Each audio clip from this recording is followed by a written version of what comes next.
Hey guys, welcome to the channel. As you see in the thumbnail, what if issei was the descendant of Albion and Merlin Part 2? Before I start, please do support for more awesome content, and subscribe my channel and like this video. Go support and follow the ThProjectShadow for writing that awesome fanfic, and also make sure to comment on this story. Link in the description. Let's start this video. Stood in an ominous forest, issei, Tatsuya and a large, blue western dragon are stood at the front of a dark cave. While issei stood confused, Tatsuya and the dragon seemed to be wearing nostalgic smiles. It's been a long time since you were last here, Tatsuya. Indeed it has, Tiamat. The dragon then glows brightly, her form shrinking and taking the shape of a human. As the light dies down, in the place of the once large dragon, stood a buxom woman, who looked to be in her mid-20s with a large bust and midnight blue hair, reaching her knees. The only thing she was wearing was a blue one-piece dress, which did a good job of accentuating her curves. Her eyes noticed the tall figure stood next to Tatsuya and noticed the amount of power he possessed. While it was nowhere near her level, it was still very potent for someone so young. "And who is this cutie?" she said with a lascivious smile as she leered at issei, who noticed this and blushed. Tatsuya smirked at his son's reaction. "This is my son, issei." Her eyes widened. "If this is your son, then I think I know why you are here." Tatsuya nodded, and Tiamat beckoned for the duo to follow her into the cave, and led them to what seemed to be a dead end. "It's in here." She put her hand on an indented rock to the left of the wall and pushed down. The wall opened, revealing a large pond. A single ray of moonlight beaming down on the intricate blade, the shiny surface refracting the light onto the rest of the pond. Issei could feel the blade speak to him, calling for him to wield it.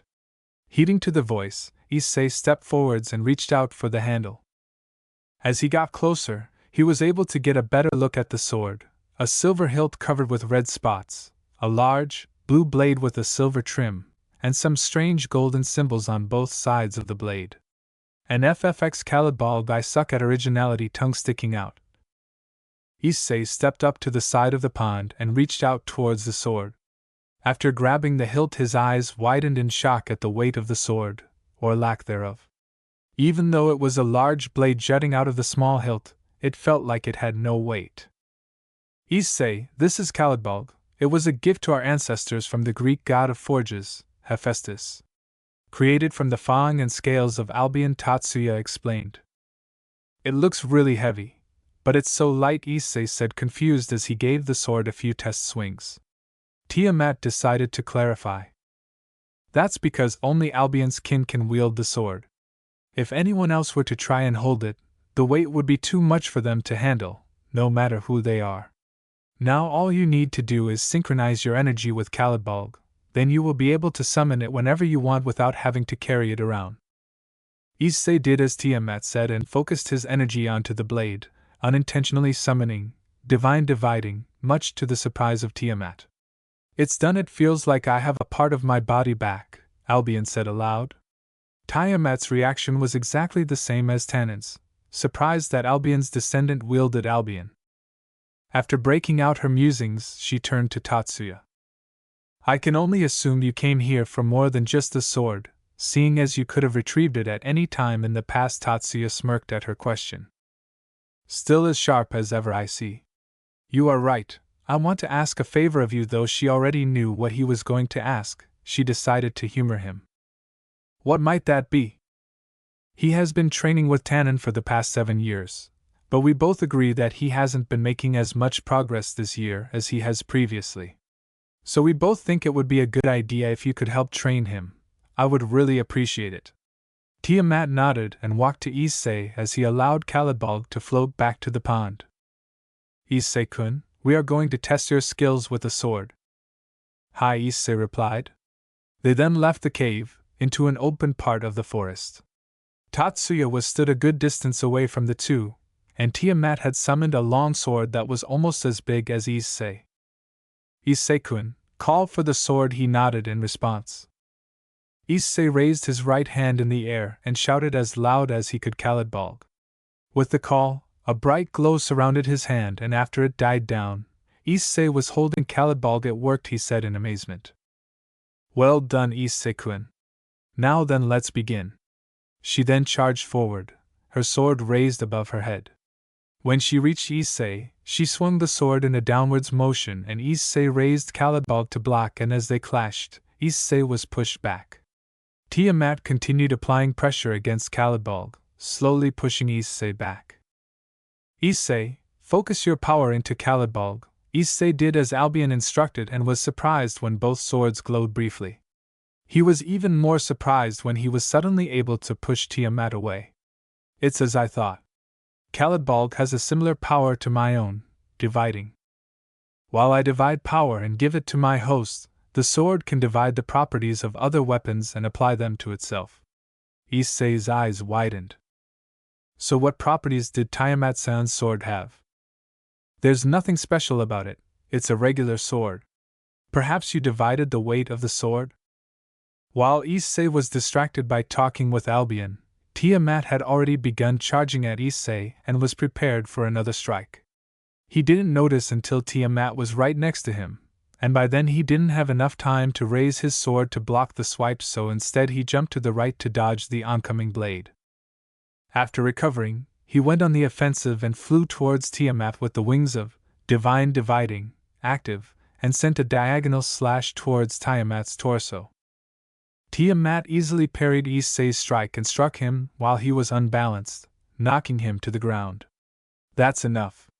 You did well for your first real sword fight, but you lack form. Swinging wildly won't get you anywhere.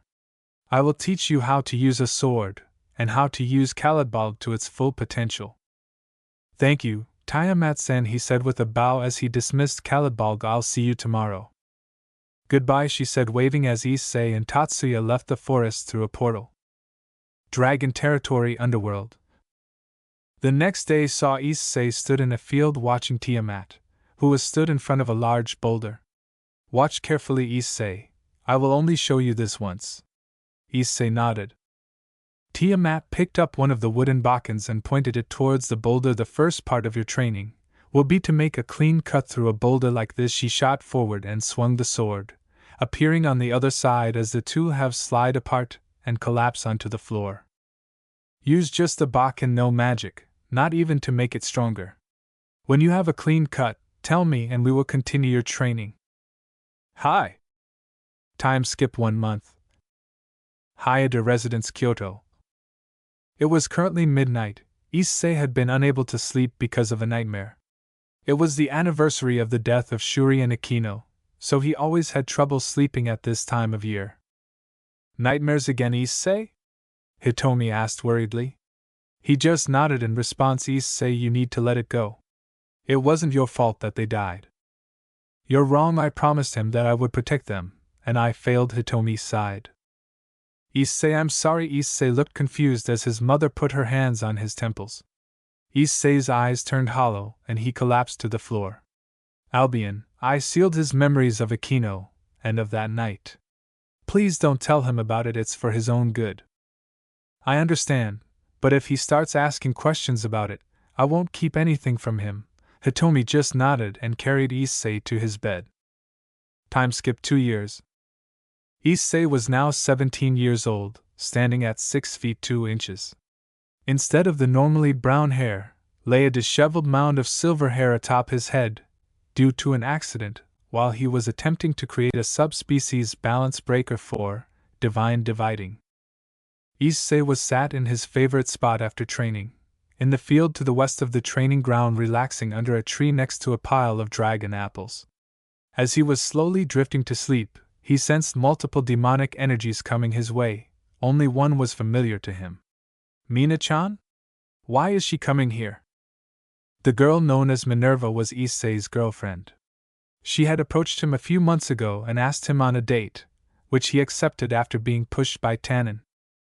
Keep your guard up, partner. There's 5 others with her, all are fairly strong. Issei mentally nodded. Are they stronger than I am? No, but don't get too confident. They could overpower you if they attack as a unit instead of one at a time. The energy signatures touched down near Issei, and began moving towards him at a much slower pace. Looking in the direction of the devils, he saw a man who looked to be in his mid-20s with black, shoulder-length hair, wearing a pair of black denim jeans and a red shirt covered by a black jacket. "Hello, my name is Valerio Marcosius, next and last heir to the house of Marcosius. The people beside me are my peerage." He turned to his servants. "Introduce yourselves." The first to speak was a short woman with a sizable bust and long teal-blue hair reaching her waist. Her clothing consisted of a knee-length, dark dress that hugged her figure nicely. "Zofia, hi, Valerio Sama's queen." Next to speak was a girl similar in size to Zofia, but with much smaller breasts and bubblegum pink hair that reaches her shoulders, and wearing the same outfit as the queen. "You already know me, but I'm Minerva Occult, Bishop." Two males, who looked to be twins, stepped forward, both wearing a knight's armor without the helmet. They had light blue eyes and blonde hair, and a sword attached to their belts. Abelard and Edery Dillies, both knights.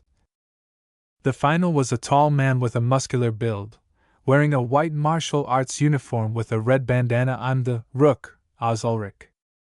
Issei relaxed his stance, but didn't lower his guard. "Issei Hayadu, nice to meet you. If you don't mind me asking, why are you here?" "Straight to the point, eh? I like that, no need for pointless hows and whys. Well, to be blunt, I want you in my peerage. I have sensed your power and I want it." "No thanks," he said while walking back to his spot, making Valerio grit his teeth. "May I ask why not?" "I have no interest of becoming a servant. I really insist that you change your mind. If you don't, we will have to resort to more forceful methods," he said in a threatening tone. The knights both drew their swords and pointed them at Issei. The Rook cracked his knuckles and got in a fighting stance, while the Queen and Bishop both summoned fireballs in their hands. "Mina-chan, why are you doing this?" The Bishop sneered. "We're dating, so why would you attack me?" "Oh please, did you really think I loved you? Valerio-sama had given me the task to get close to you, in the hopes that our relationship would compel you to join him." Issei growled and lowered his head so that his bang were covering his eyes. "I can't believe it, you tricked me." "Ha! As if anyone could love you. The only reason I accepted the mission was because my master promised to pleasure me." He raised his head and glared at the devils. "I will say it again, I have no intention of becoming a servant. But if it's a fight you want," Issei summoned Caledbal. "It's a fight you'll get." Hearing this, the Marcosius heir laughed. "I'll give you one chance. Leave now, and you won't get hurt." "You think you can defeat my peerage? Laughable, you look worn already, so there is no chance for you. If you won't become my servant of your own accord, then you will die and join by force. Abelard Edery, just end him." "Yes, master." The blonde knights rushed forward at extreme speeds. As soon as they reached Issei, they simultaneously swung their swords. Abelard aimed for his head while Edery went for his abdomen. Issei just smirked and parried the blades with Caledbal faster than they could comprehend, unbalancing them and leaving them wide open for a follow-up strike. No one was able to follow Issei's movements, as he seemingly blinked out of existence, and reappeared to deliver a diagonal slash to both knights, causing them to collapse to the ground in pain. "All of you, attack at once!" Complying with their master's orders, Oz jumped in front of Issei and cocked his fist back. Meanwhile, Zofia and Minerva were flanking him, while Oz provided a distraction. The Rook faked a right hook and instead sent his left fist towards Issei's gut. At the same time, the magic users fired off their attacks. In response, Issei raised his leg to block the jab and created two reflective barriers and deflected the fireballs back to the attackers, knocking them out of the sky. Oz then attempted an uppercut with his free hand, but missed as Issei bent backwards and sent his foot straight into Oz's chin, causing him to stumble back, allowing Issei to follow up with a harsh kick to his gut, knocking him out cold. The Bishop and Queen had recovered and had began firing different elemental magic at Issei, which he easily blocked with defensive barriers.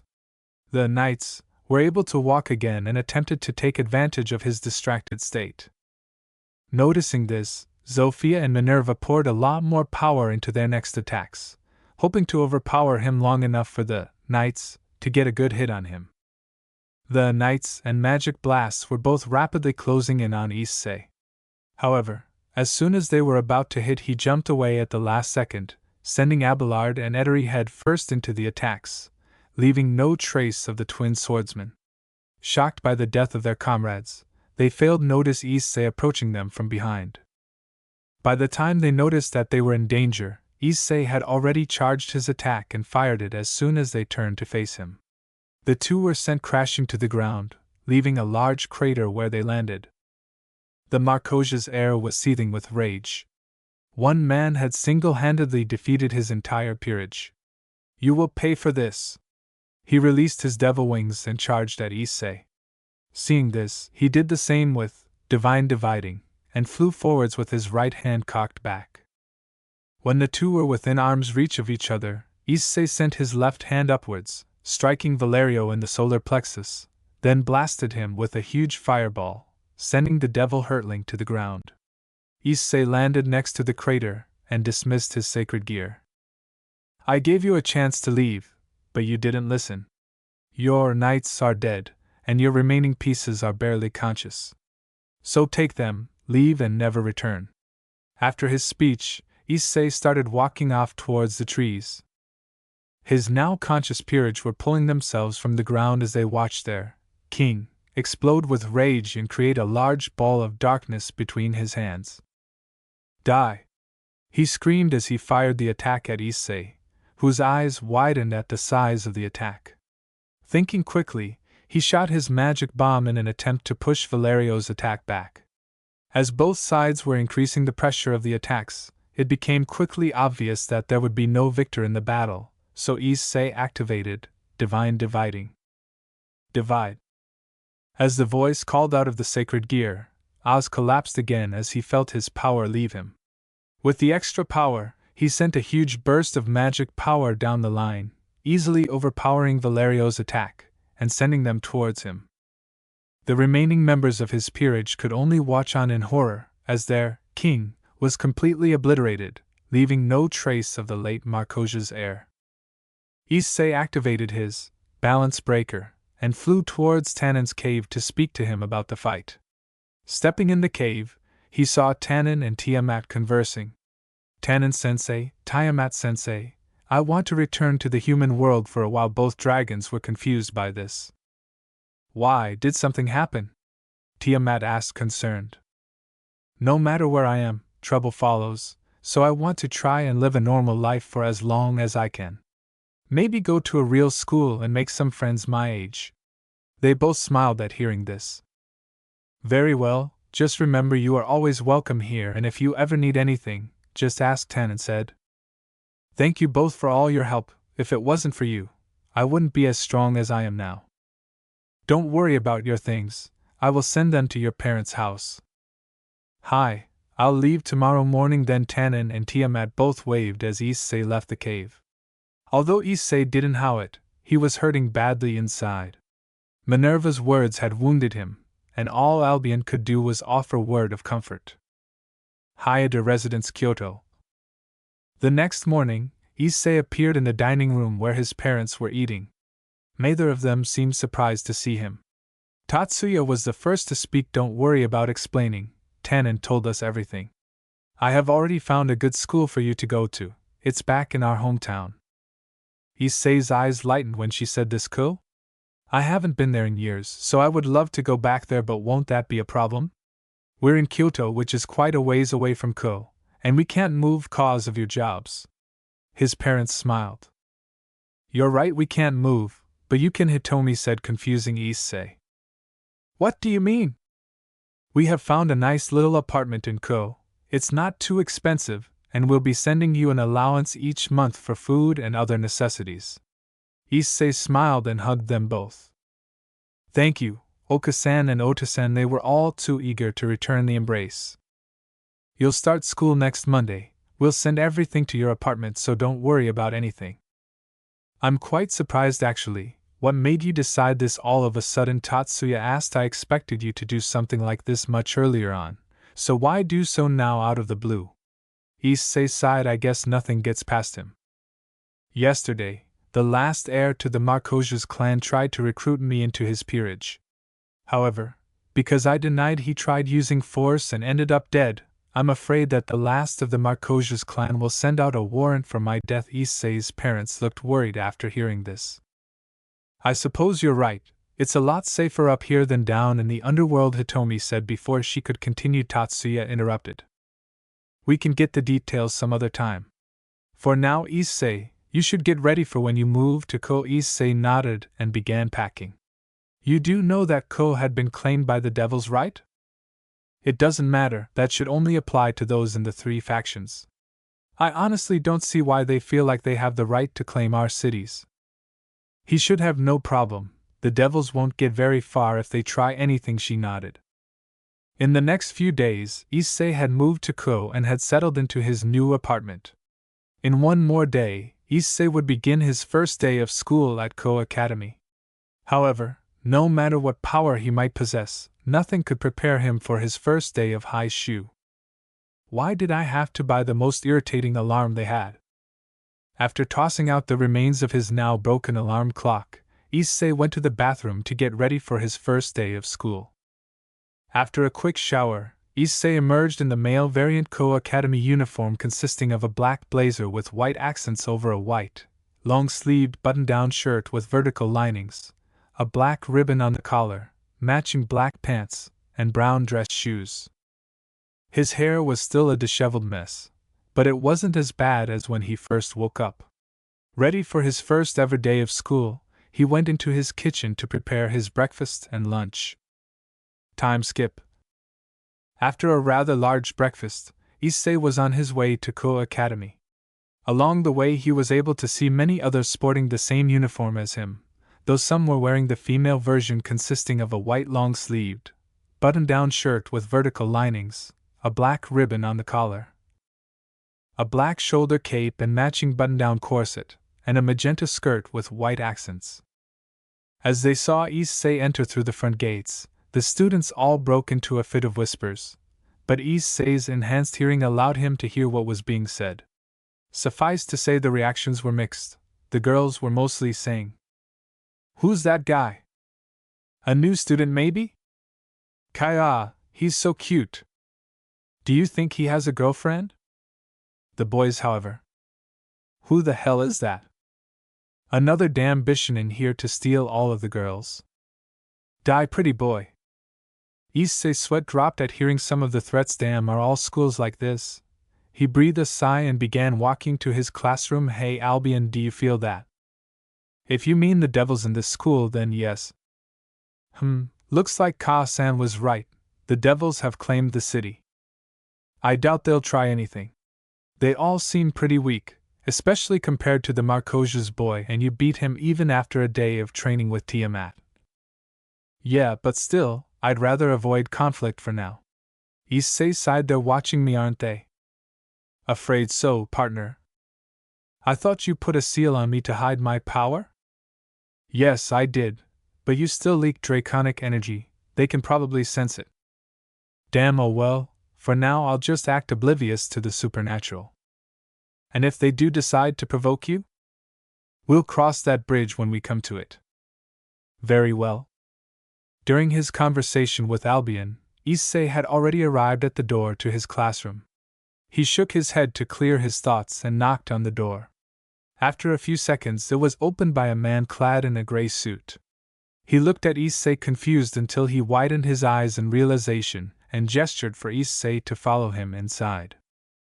Class, you may have heard that there is a new student coming to Ko. Well, here he is. Please introduce yourself to the class. Issei nodded and turned to face the other students. Hi there, I'm Issei Haidu. This is my first time in a school, so please take care of me. He finished with a bow and a smile. After he introduced himself, the girls whispered amongst themselves and the boys were glaring at Issei, muttering something about Bishonens. The class were quickly calmed by the teacher before he spoke. Does anyone have any questions for Haida-san? The girls all raised their hands simultaneously. Issei pointed to a girl in the front with short pink hair. Haida-san, do you have a girlfriend? Issei's sweat dropped. Of all the questions, why did she ask that one? No, I don't. This caused the girls to scream in excitement. Next to speak was a balding jock, who practically screamed at issei. Name's Matsuda, why are you here, damn pretty boy? Issei tilted his head in confusion. I'm here to learn, why else would I be here? Before he could say anything else, the teacher glared at him. Matsuda, that's enough. Hayata-san, why don't you sit at the back? Hi, sensei. The school day went on, and the students in his class were surprised at how smart Issei was, considering he had never been to a school in his life. After the first lesson ended, he was bombarded with questions by the girls ranging from vague to personal to extremely inappropriate. So when lunch began, he was all too happy to escape from the classroom. He was currently resting against a tree, his lunch in hand. I never thought school would be like this. You remember what I told you about the dragon trait, right? Yeah, I'll attract girls and strong opponents. Exactly, the girls are attracted to your power, even if they can't feel it. That coupled with the fact that you're better looking than most other guys. Wow, Albion, I had no idea you felt that way about me. You know what I mean. Yeah, I'm just messing with you. Issei felt something strange. Albion? I sense it too. Looks like the devils are watching you. Issei turned slightly to the right and saw a young woman staring at him through the window of an with light skin, blue-green eyes and a buxom figure. Her most distinctive feature is her long, crimson-red hair that reaches down to her thighs, with a single hair strand sticking out from the top. Her hair also has loose bangs covering her forehead and side bangs framing her face. Like most girls in Ko Academy, she was wearing the girls' school uniform. That girl, she looks just like Surzex. Issei watched as the girl walked away from the window, but just shrugged it off and continued eating his lunch. Old school building. Akino, who was that boy? The red-haired woman asked as she sat on the sofa. Sitting on the opposite side was a young woman with a buxom figure around the same age as Rias, with very long black hair and violet eyes. Her hair is usually tied in a long ponytail, reaching all the way down to her legs with two strands sticking out from the top and sloping backwards, with an orange ribbon keeping it in place, wearing the same clothes as the redhead. You mean the new guy? He's Issei Hayato, Class 2B if I recall correctly. Why do you ask? Rias Bucho? I have a strange feeling about him. Rias moved a piece on the chessboard. Checkmate. I tried to make it hard for you. Thanks for that. I'm going to go take a shower. When you get the chance, can you see if Sona can give me any information on him? Akino nodded as Rias left. When her Bucho was gone, she began to think about her childhood friend. Issei-kun, it can't be him, they look nothing alike. It's probably best if I move on, he's dead anyway. A stray tear fell down her face. Outside Ko Academy, Issei was walking home across the bridge when he was stopped by a shy voice. Excuse me. Turning around, he saw a girl with long black hair down to her hips and violet eyes, wearing a school uniform, which consisted of a dark red jacket with the letter P embroidered in gold, a white undershirt, a red bow, and a green skirt with a thin white strip around the lower end of it. Are you Hayato Issei? A fallen angel, what could she want? I'm not sure, but I don't think it's good. Just play it by the ear for now, Issei mentally nodded. Yes, that's me. I'm sorry, but do I know you? The girl blushed heavily. I don't think so. I've seen you walk by a few times and I think you're really handsome, and I was wondering if you'd like to go out sometime? Issei was dumbstruck. Huh? Why, you see, I want you to be my boyfriend. Issei was stunned. A beautiful girl just asked him on a date out of the blue. Then again, she is a fallen angel, so maybe she has an ulterior motive. I'll just play along for now. Sure, how about we go out on the weekend? Okay, see you then, she said as she turned to leave. Wait, I don't even know your name. Oh, it's Amano Yuma. Goodbye, boyfriend, Issei waved as she left before walking the other way. As he left the bridge, he noticed a petite girl around 15 years of age with white hair and hazel eyes. Her front hair has 2 long bangs going past her shoulders and several loose bangs hanging over her forehead, while the back has a short bob cut. She also wears a black cat-shaped hair clip on both sides of her hair. Wearing the Co-Academy uniform without the shoulder cape. So the devils are watching me, this is gonna be good, he thought while smirking. What are you thinking, partner? I'm just gonna have a little fun with the devils.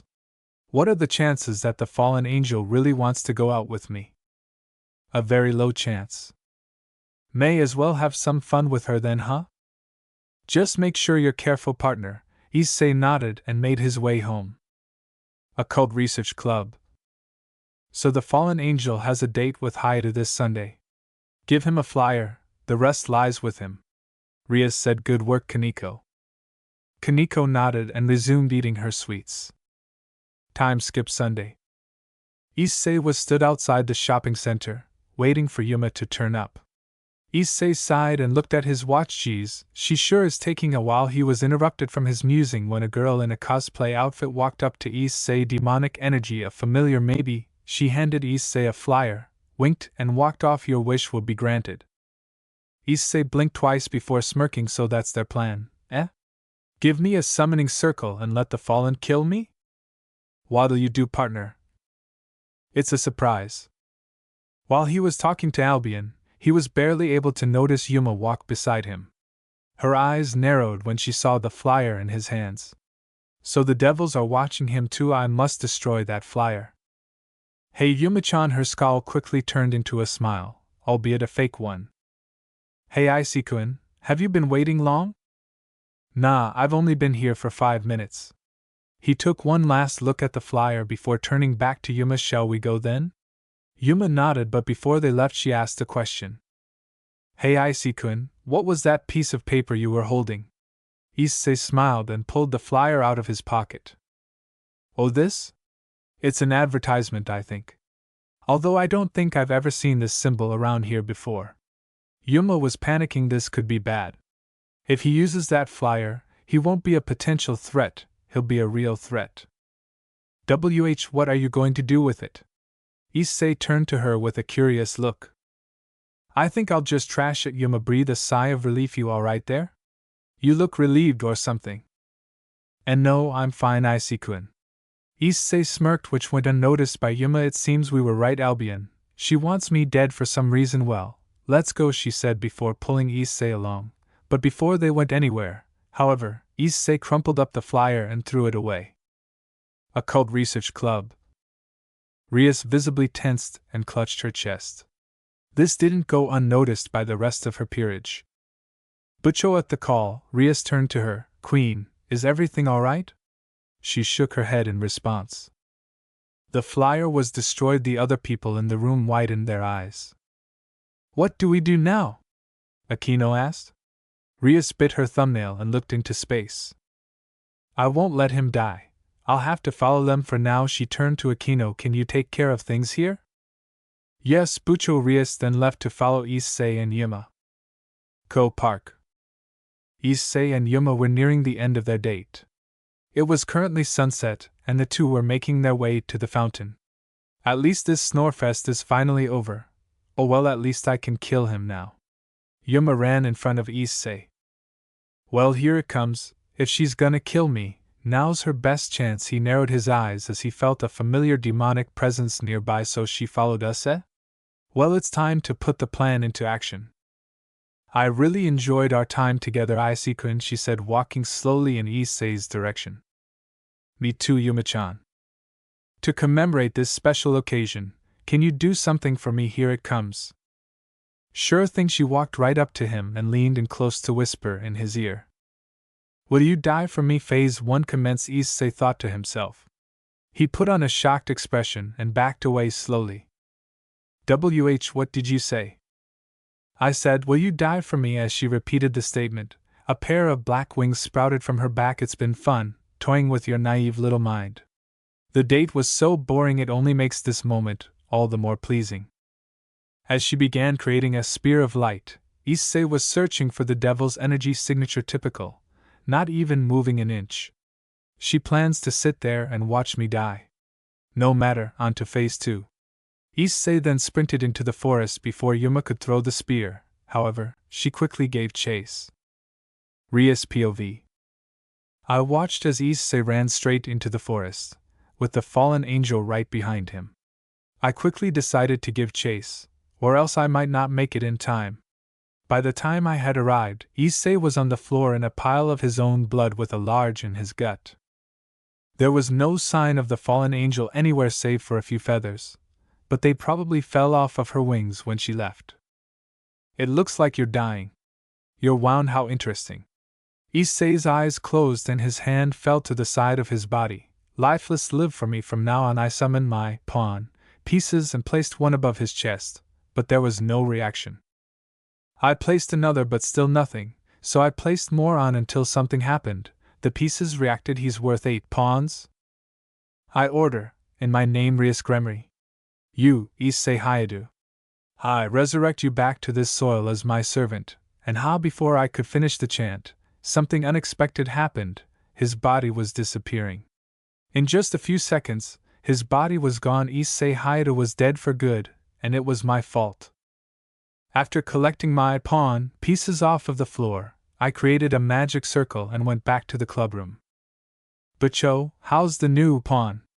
Akino asked. I dismissed Yuto and Kaneko before speaking, tears threatening the corners of my eyes as I took the seat next to my best friend. He's dead. His body is gone. It's like his body dissolved. It's my fault. If I had taken action sooner, he would be alive still. I couldn't hold the tears back any longer. Akino just rubbed my back and hugged me. You had no idea that would happen. Just get some rest, Rias. I'll inform Sona that he has died and she'll take care of the rest. I just nodded and left the room to sleep. I really need it. Said, will you die for me? As she repeated the statement, a pair of black wings sprouted from her back. It's been fun, toying with your naive little mind. The date was so boring it only makes this moment all the more pleasing. As she began creating a spear of light, Issei was searching for the devil's energy signature. Typical, not even moving an inch. She plans to sit there and watch me die. No matter, on to phase 2. Before Yuma could throw the spear, Issei sprinted into the forest, hoping that she would follow him.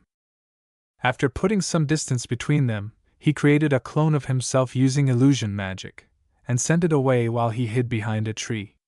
He noticed Yuma fly past him and land in front of the clone, and watched as she sent the spear through his stomach. Sorry. You were a threat to us, so we decided to get rid of you early. If you want to hold a grudge, then hate the god who put the sacred gear inside you. The clone fell to the ground when the spear dispersed. Issei watched as she flew off, the devils moving. Looking back, he saw the same red-haired girl approach the clone with a smirk on her face. It looks like you're dying. You're wound, how interesting. The clone dropped its arms to the side. Live for me from now on. Humph. Not likely. Issei snapped his fingers to cancel the spell. I order, in my name Rias Gremry. You, Issei Hayadu. I resurrect you back to this soil as my servant, and Issei watched, a huge smile on his face as the devil adopted a look of horror as the clone began to disintegrate. Issei's smile turned to confusion as he saw the look on the she-devil's face, remorse. Strange. Issei just shrugged it off and went home. As he walked through the front door, his phone began to buzz. Looking at the phone, he was surprised at the caller ID. Ka-san? He flipped the phone open and answered the call. Oka-san, is something wrong? We just received a phone call saying you died in a car crash. So you want to tell us what really happened? Oh sure, a fallen angel tried to kill me because of my sacred gear, and a devil was going to use her as a way of recruiting me. I just made a little illusion to fool them both. I'm pretty sure it worked because the fallen gutted the clone and flew off, and the devil tried resurrecting it, and believe me, the look on her face was priceless. His mother laughed before adopting a serious tone. I can't see Azazel ordering your death like that. From what I've heard, he's addicted to his sacred gear research, so killing a possessor wouldn't benefit him at all. Well, whatever the reason, they think I'm dead now, so it doesn't matter. If you don't mind me asking, Issei, why didn't you kill the fallen angel? You and I both know you could easily eliminate them. She asked curiously. I wanted to draw the devil out. I had a feeling that they would try something, so I feigned ignorance to the supernatural world, and it worked. Alright, so how was your first week of school? The night went on as Issei told his mother about the week's events. After the conversation was over, Issei went straight to bed to prepare for the next day. Academy the next morning. Is that Hayate? I thought he died. The prince isn't dead. Issei faked a look of confusion as he walked through the halls to his classroom. So the devils made it up to cover for what really happened. As he opened the door to Class 2B, he saw the entire class with their heads down and a vase filled with roses on his desk. However, no one seemed to notice his entrance to the classroom, so he just removed the vase and sat at his desk. The untimely death of Issei Hayate came as a great shock to us all. Despite being here for just a week, he felt like one of our own. He will be dearly missed by all that knew him. Issei smirked as he sat back in his seat, with his feet propped up on his desk. I'm glad you think so highly of me. Everyone who heard this shot up in shock and looked towards Issei looking like they've seen a ghost. Hayate-san, we were told you were killed in a car crash once again, he feigned confusion. I've been in Kyoto with my parents all weekend, sensei. Alright, I'll go inform the student council about this. Issei nodded as the teacher left. The students crowded around him and began asking questions about how he supposedly died. After a few moments of asking questions, a figure burst through the door and looked as though she was searching for something. After finding the one she was looking for, she ran straight for Issei and grabbed his hand. Come with me. Turning to the voice, he saw Rias Gremory stood with a stern expression on her face. What? Why? Instead of answering, she began dragging Issei along through the schoolyard and into the old school building. When they arrived there, Issei saw 3 people, 2 he had already seen before, but one was unfamiliar to him. A boy with short, blonde hair, and gray eyes with a mole under the left, wearing the same uniform as Issei except he was wearing the black blazer. Rias gestured for Issei to sit on the sofa as she and her peerage sat opposite him. Hayate Issei, how are you alive? Well, I breathe air into my lungs, which helps the heart pump blood. Don't play coy with me. She yelled. I saw you die last night, so how are you here? I know you stood idly by as the fallen angel tried to kill me. Rias' eyes widened. We are in precariously thin peace with the fallen angels. If I had attacked, then it could have jeopardized that little peace we have. I suppose she has a point. I'm sure either of the 3 factions wants another war. Fair enough, I suppose. Now care to tell me how you are alive when I saw you die? Instead of explaining, he created a clone of Rias sitting on the desk chair, surprising the devils. That's how it's called, illusion magic. As the name suggests, I can create illusions to fool people. Issei dispersed the clone. Is that all? Not quite. She stood up and walked to the desk, picking up a pawn piece and rolling it between her fingers. Are you aware of the evil pieces? Issei nodded. She then looked to her peerage. Let's introduce ourselves anew. Yuto. Kiba smiles at me after Rias calls his name. My name is Kiba Yuto. As you already know, I'm a second year like you, Hayate Issei-kun. I'm Bucho's. Nice to meet you. First year. Tuju Kaneko. Bucho's Rook. Pleased to make your acquaintance. Kaneko bows her head. My name is Himejima Akino, and I'm in 3rd year. I'm also the vice president of this occult research club and Bucho's Queen. Nice to meet you. Ufufa. Akino bows her head very politely.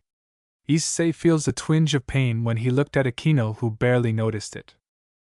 Last to introduce herself was Rias. She waves her crimson hair and says it very directly. And I'm their king, as well as being a devil from the house of Gremory, Rias Gremory. My house holds the rank of a duke. I know we got off on a bad start, but let's get along from now on. Issei Hayate, 2nd year, nice to meet you all. Now Issei-kun, I have a question for you. I have a feeling I know where this is going. Shoot. Would you like to join my peerage? She asked with a confident smile on her face. I knew it. No thanks. Rias' expression took a complete 180. What? Why not? Other than the fact that you were willing to let me die, I don't like the idea of being a servant. The Gremry family are well known for treating their servants like family. That may be so, but I would still be labeled as a servant. Rias sighed sadly. Very well, will you at least join the Occult Research Club? I suppose I can, but may I ask why? The Occult Research Club is just a front, it serves as a gathering place for us devils. If there is an emergency, we can use the club as an excuse to sort it out, and even though you aren't in my peerage, I would like for us to be allies. Issei nodded and began walking to the door. Do you think you could come back after school? Yes, sure, he said as he left the room. Rias sighed. It's a shame, I thought I would get a new piece. He did have a point, Bucho. You were willing to let the fallen angel kill him. I know, I guess we'll have to earn his trust. School had ended and Issei was currently stood outside the old school building across from Kiba. The two were preparing for a spar per Rias' request, as she was wondering how powerful Issei was. Sorry, Albion, but I'm not gonna use you yet. It's fine, partner, just be careful. You may be fast, but that boy's a knight. I know. Don't forget I was able to take down the two Marcosias, knights, easily. Aquino set up a barrier as Kiba drew his sword. Issei put his hand in the air, confusing the others. Caledbal with the call, the sword appeared and was promptly pointed in Kiba's direction. Ready when you are, Issei said with a smirk. Rias stepped forward to start the fight. Begin! As soon as the match started, Kiba charged straight at Issei and swung his sword at his open arm, but was surprised when Issei easily blocked it. Kiba backed away before running again, but this time he aimed for Issei's back. The devils were surprised yet again as Issei turned to block. However, instead of blocking, he parried the strike to knock Kiba off balance before moving even faster than the knight could, and struck Kiba on the back of the head with the pommel of the sword. Issei dispersed his sword as Kiba fell to the ground unconscious. Fortunately, Issei caught him before he hit the floor and carried him to the others, breaking them out of their musing with a whistle. Rias spoke shocked as Aquino tended to Kiba. Issei-kun, how strong are you? He just smirked. Wasn't that what the spar was for? Yes, but I didn't expect it to be over so quickly. She looked towards her. Rook, Kaneko-chan, are you up for a spar? The girl in question nodded and walked to the area where the two boys were fighting. Issei-kun, can you fight Kaneko-chan next? Issei sighed. Fine, but don't blame me if she gets hurt too badly. Rias giggled. You don't have to worry about that, she's a rook, meaning she can't get hurt easily. Issei walked back to the battlefield and stood across from Kaneko. I think I'll finish this quickly. Begin! As soon as those words were spoken, Issei charged forward and skidded into a crouched position next to Kaneko. Before she could even process what had just happened, she was sent flying into the air due to a harsh uppercut from Issei, who then activated Divine Dividing, and flew above Kaneko before flipping in the air and delivering an axe kick, sending her crashing to the ground. Issei landed and deactivated his sacred gear atop the crater that had formed from the impact of Kaneko's body, waiting for the dust to leave. Rias, Aquino and the now conscious Kiba all watched with the same surprised expression they wore when Kiba was knocked out. When the air around the crater was cleared of dust, the devils all saw an injured Kaneko limping out of the crater, her clothes destroyed from the fight. She winced as she put too much weight on her injured left leg, and almost fell if not for Issei offering her his shoulder to lean on. When the two got to the rest of the peerage, Kaneko left Issei's side to be healed by Aquino. Is that all? I'm quite hungry. Rias shook her head and Issei was about to leave but stopped when he saw Kiba walking towards him. Hey Issei, can I try out that sword of yours? Issei smirked. What do you say, Albion? Do it, it'll be funny to see their faces. Issei nodded and summoned Caledbal, pointing the hilt in Kiba's direction. When Blonde grabbed the handle, Issei removed his grip and the sword instantly fell to the floor. He put both hands on the hilt and tried pulling it upwards. What is this thing made of? It's so heavy, I can't even lift it off of the ground. Issei put his hand on his chin. dragon parts.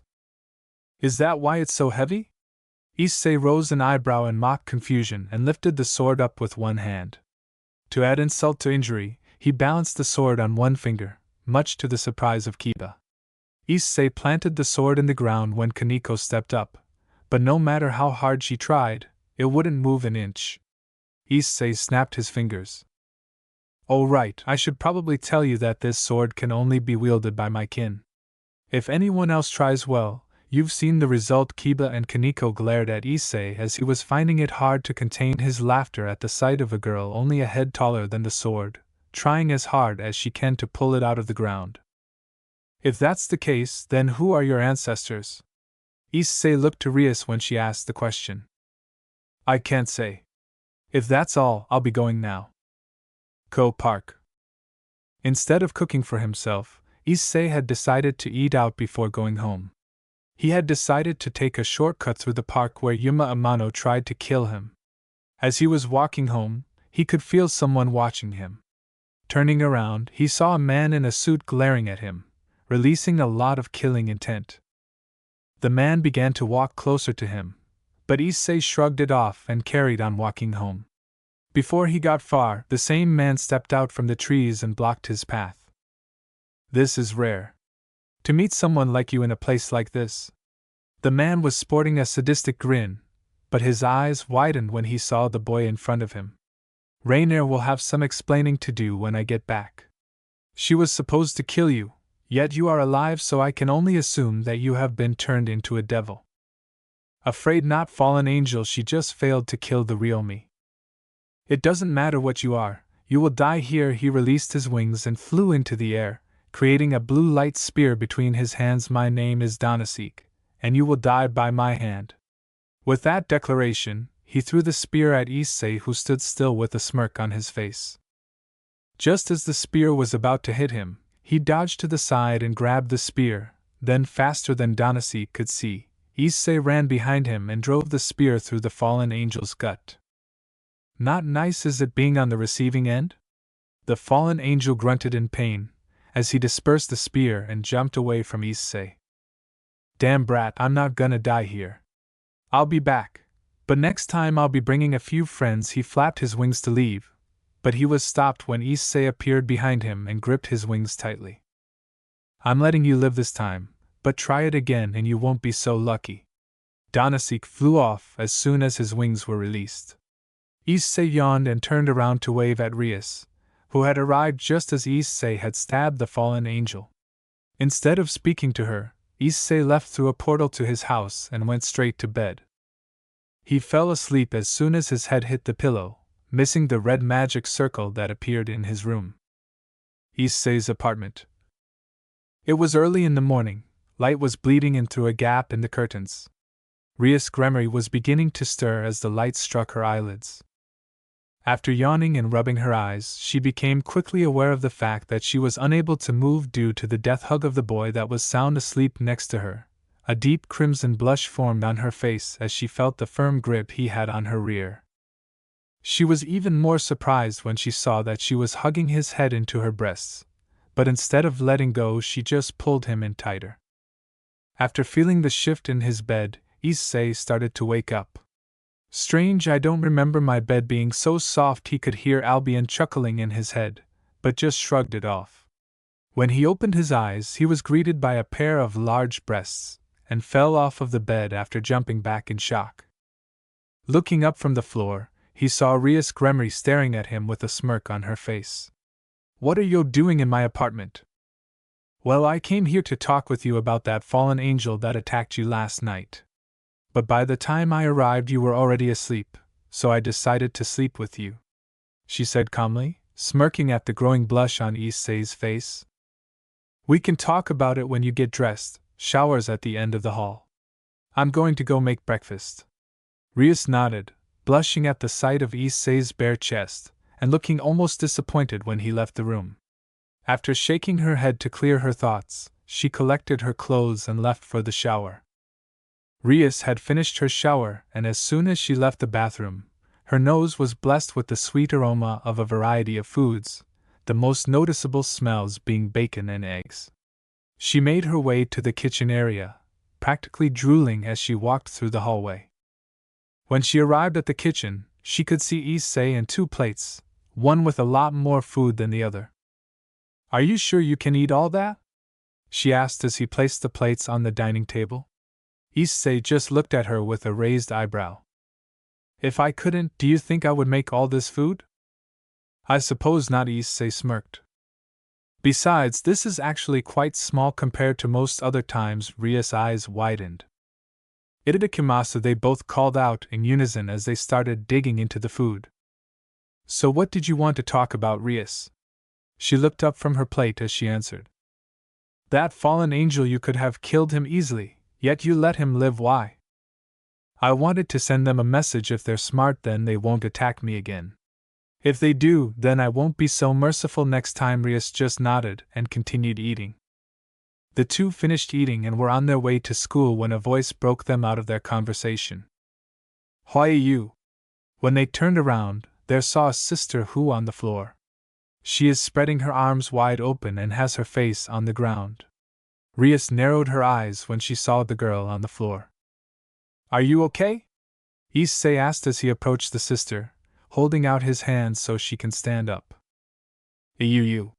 Why do I keep on tripping over?" "Oh, I'm sorry." "Thank you very much." Judging from her voice and looks, she must be quite young. Issei took her hand and lifted her up, but as she got to her feet, the sister's veil flies off because of the wind. Her blonde hair, which was hidden underneath, falls down onto her shoulders. Her straight blonde hair is sparkling with light because of the sunshine. Then his eyes moved towards her face. His heart was instantly gripped by a something strange. "Albion, what is this feeling?" "This girl has a high affinity with dragons. You're feeling the urge to protect her. You're probably feeling it a lot more because you're a dragon with a dragon-type sacred gear." For a while, I was gazing at her. "You miss something wrong?" The sister looks directly into my face with a worried expression. "Oh, sorry, nothing's wrong. I was just thinking." Issei then noticed the traveling bag she was carrying on her shoulder. It's a rare occasion to see a nun in a town. "Are you traveling?" "No, that's not it. I was appointed to the church in this town. You must be a resident of this town. It's a pleasure to meet you." She bowed her head. Getting placed in the church of this town.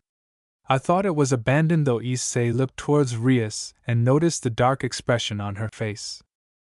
"I have been in trouble since I got here. I can't speak Japanese that well. I was lost and other people couldn't understand what I was saying." She holds her hand together in front of her chest and looks really sad. "So that means this person can't speak Japanese. I think I might know where the church is. I still have a bit of time before school starts." "Why, you do?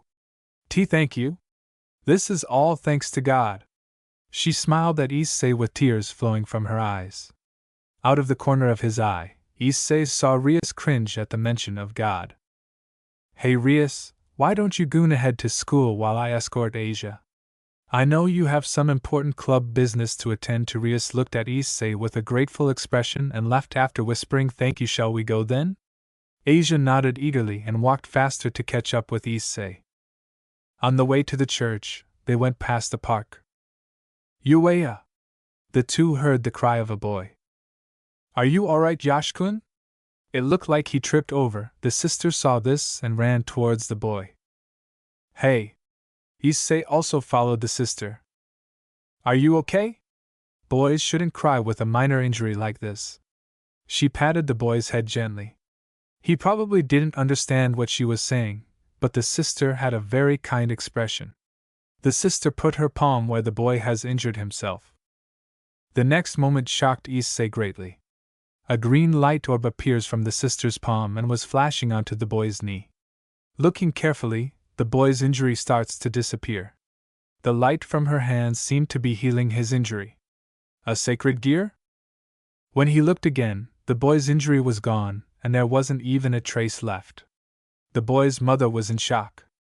Anyone who sees unimaginable things will have a similar reaction. "Here, your wounds are healed. The pain should be gone now." The sister patted the boy's head and looked at Issei. "I'm sorry, but I had to. She laughed while sticking her tongue out. The boy's mother, who was shocked before, shook her head, then grabs the boy's hand so they can leave quickly. Thank you, Wani-chan. The boy's words. Words of gratitude. The sister looked confused because she couldn't understand. He said, Thank you, Wani-chan? She smiled happily after issei translated for her. That power. Yes, it's the power to heal. It's a wonderful power that God gave me. She looked a bit sad, even though she was smiling. It seems like she had a dark past. Issei unconsciously frowned when he thought about it but shook his head to clear his thoughts. I probably shouldn't get too deep into it. The conversation ended there, and the pair continued walking towards the church. They reached the old church after walking for a few minutes. Yeah, the only church I know is this. It's just as old as I remember. Though I've never seen anyone here before. Issei's eyes widened. Albion, do you feel that? Yeah, fallen angels in the church. Issei narrowed his eyes. So she's with the fallen angels? What are they planning for her? Yes, this is the place. I'm so glad. The sister showed a sigh of relief after having compared their location with the map she had. Oh, so this is the right place. That's good. Then I'll be on my way. Please wait. Issei said his farewell and tried to leave, but the sister's words stopped him. I would like to make you some tea as a gratitude for taking me here. Oh, I'm in a rush, so I have to get going. But that she looked troubled. My name is Haida Issei. Everyone around me calls me Issei. So you can call me Issei as well. What's your name? When he gave her his name, she responded with a smile. My name is Asia Argento. Please call me Asia. Then, Sister Asia, let's meet again. Yes. Issei-san, I will definitely come and see you. Asia bows her head down.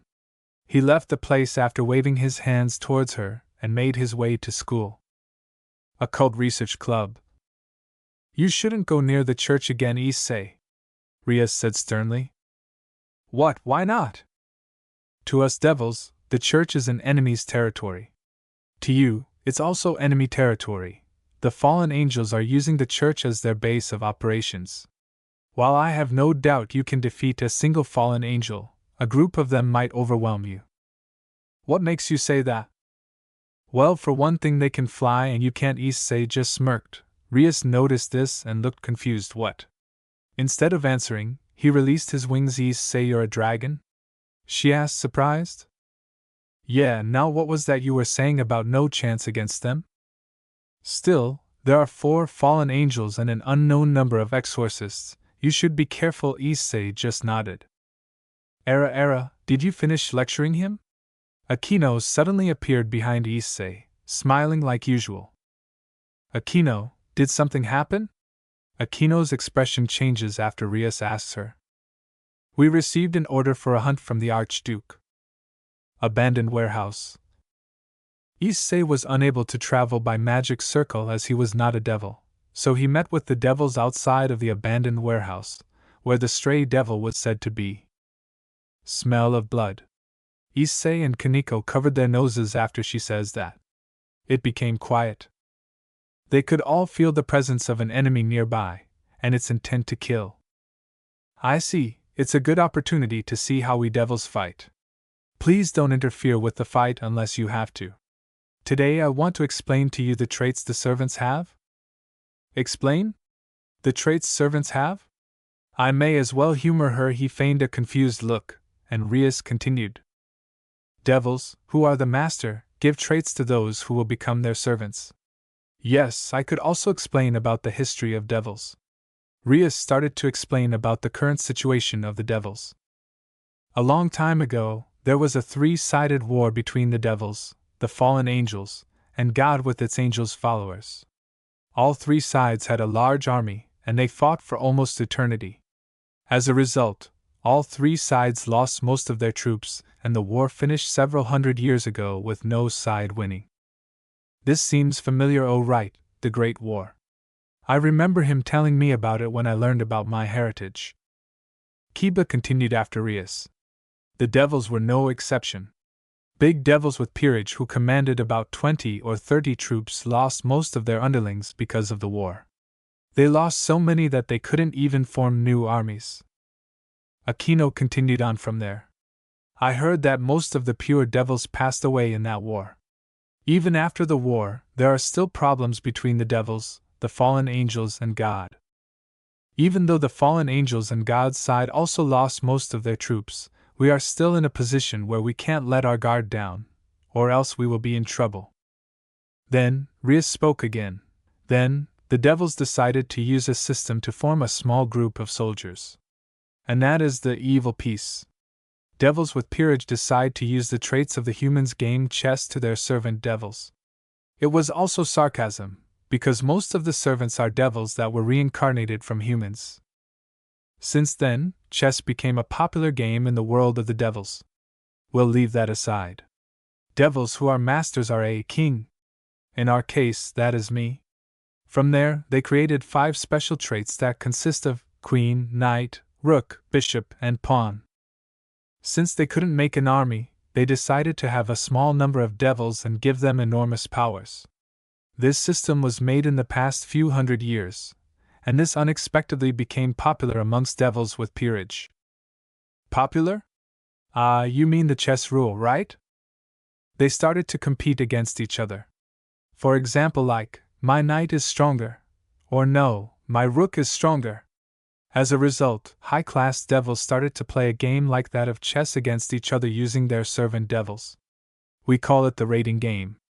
Anyway, this game became very popular amongst the devils. Now, there are even tournaments for it. The strength of their pieces, and also how strong they are at the game affects the devil's social position and their peerage. There is a thing called Piece Collect, where they gather humans with talents and make them into their pieces. It's very popular recently. Talented servants become their status. Issei nodded, seemingly interested in the devil's history. I'm not a mature devil yet, so I can't participate in the official tournament. Even if I could, there are things that I need to go through, or else I can't play. In short, my other servants here won't be participating in a game for a while. So does that mean that Kiba and the others haven't played in that game yet? Yeah. Kiba answered his question. Before anything else was said, everyone stopped as they felt something approach. I can smell something disgusting. But I can also smell something delicious. Is it sweet? Or is it sour? A low voice came from below the ground. Rias stepped forward with her hands on her hips. Stray devil visor. We are here to eliminate you. A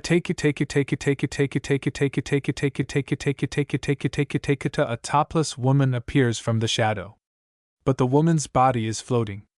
Heavy footsteps were heard. The next thing that appears is the body of a gigantic beast. It was a grotesque being with an unnatural form, having a woman's upper body and the lower body of a monster, holding something that looked like a spear in both of its hands. The lower body of the monster had 4 fat legs with sharp claws and a snake's tail. Judging from the size of it, it was definitely more than 5 meters tall. Leaving your master's side and rampaging as you please definitely deserve death. In the name of Duke Gremory, I will gladly eliminate you. You are cunning for a little girl. I will rip your body, and color it in red just like your hair. The monster barks, but Rias just laughed with her nose. Grunts sure do speak in a stylish manner. Yuto. Yes. Kiba, who was near Issei, sprinted ahead as soon as Rias gave him the order. Fast. Although Issei had seen his speed firsthand, he was still astounded at how fast Rias, knight, was. I see, I will continue from the lecture before. Issei nods. Yuto's position is knight. Its trait is speed. Those who become a knight have their speed increased. Just like Rias said, Kiba's speed had increased. The monster was using its spear to attack, but it didn't seem like it would hit. And Yuto's ultimate weapon is swords. Kiba stopped, and suddenly he was holding onto a European sword. He took it out of the scabbard, and the drawn sword is reflecting the light of the moon. Kiba sprinted away again. Next moment, the scream of the monster echoes. Jaya. When he looked, both of its arms were cut from its torso along with the spear, blood gushing out of its wounds. This is Yuto's power. Speed that you can't follow with your eyes, and sword skills of a professional. By combining these two, he becomes the fastest knight. He may be better than most, but he's still a generic knight. All speed and no defense, a single shot to his legs could defeat him easily. There was a shadow near the monster's legs. Kaneko was stood there. Next is Kaneko. She is a rook. The trait of a rook is its damn and seeked. The enormous monster tried to stomp on Kaneko, but the monster's foot didn't hit the ground. It wasn't able to stomp completely. The girl with a tiny body was lifting up the monster's foot. The trait of a rook is simple. Absolute strength. And also very high defense. It's impossible for a devil with that caliber to stamp on Kaneko. It can't crush her. Kaneko completely lifted up the monster. Fly Kaneko jumped high and punched into the monster's stomach very sharply. The enormous body of the monster was thrown backwards. Same as Kiba, a generic rook, good attack and defense, but no speed at all. Lastly, Akino. Yes, Bucho. Era, what should I do? Akino was laughing while walking towards the monster that was on the ground after being hit by Kaneko. Akino is a queen. She's the one who is the strongest after me. She is the unbeatable vice president of our club who has all the traits of pawn, knight, bishop, and rook. Gula. The monster stares at Akino, who makes a fearless laugh after seeing the monster's gaze. Era, seems like you still have some energy left in you. Then how about this? Issei felt another twinge of pain as she walked forward. Akino-san puts her hands towards the sky. Next instant, the sky sparkled, and a lightning bolt stuck down on the monster. Gah-gah-gah-gah-gah-gah-gah-gah-gah. The monster was electrified violently. Its entire body was burnt and smoke was coming out from it. Era, looks like you still have some energy in you. Looks like you can take more. Another lightning bolt hit the monster. Jaya. The monster was electrified again. It already sounded like it was dying. Even so, Akino continued striking the monster with a third lightning bolt. Akino's face while striking down the lightning bolt looked scary and cold even though she was smiling. Akino excels at attacks using demonic powers.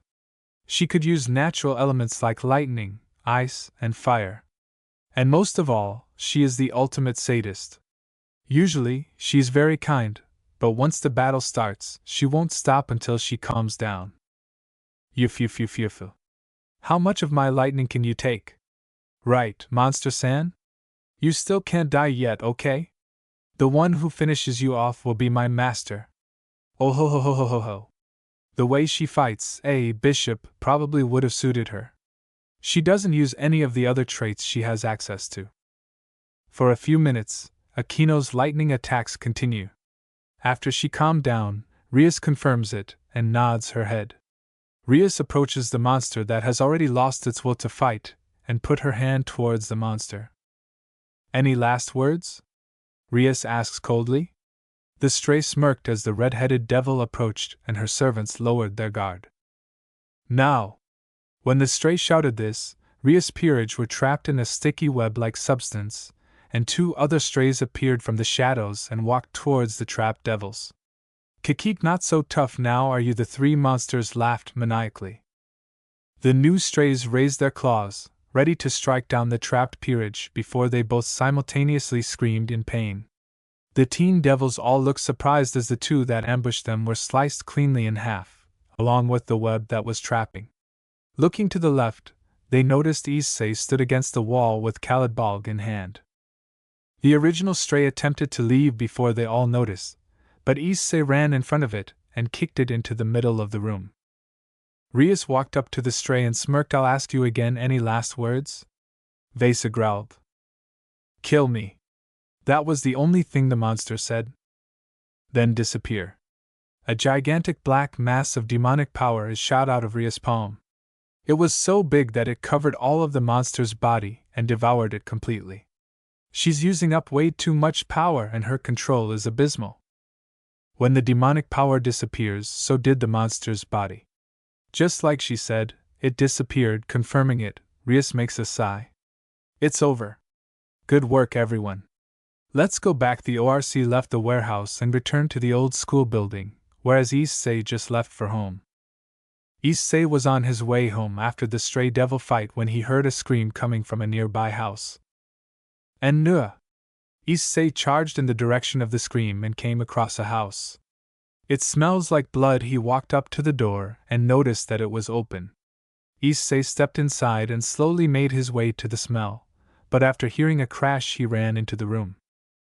Upon entering the room, he saw Kaneko on one knee with multiple cuts over her arms, and Asia pinned against the wall by a familiar-looking priest.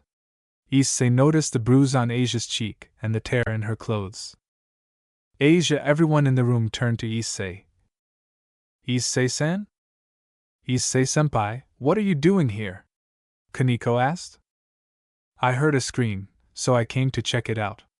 Kaneko-chan, go back to the clubroom. Don't worry about me, I'll take care of him. She just nodded and left the house. Issei looked around and saw the corpse nailed to the wall. Did you do this, Fried? The priest widened his eyes before a large smirk grew on his face. Oh, it's the shitty brat who humiliated me before. Yes. I killed him. Because he was a regular criminal who has been summoning devils, so I had to kill him. If you're a priest, shouldn't you be killing devils instead of humans? Lecturing me again? I already told you I don't care who I kill as long as I can keep killing. The church didn't like it, so they kicked me out, but I can keep killing thanks to the fallen angels Sama. You're insane.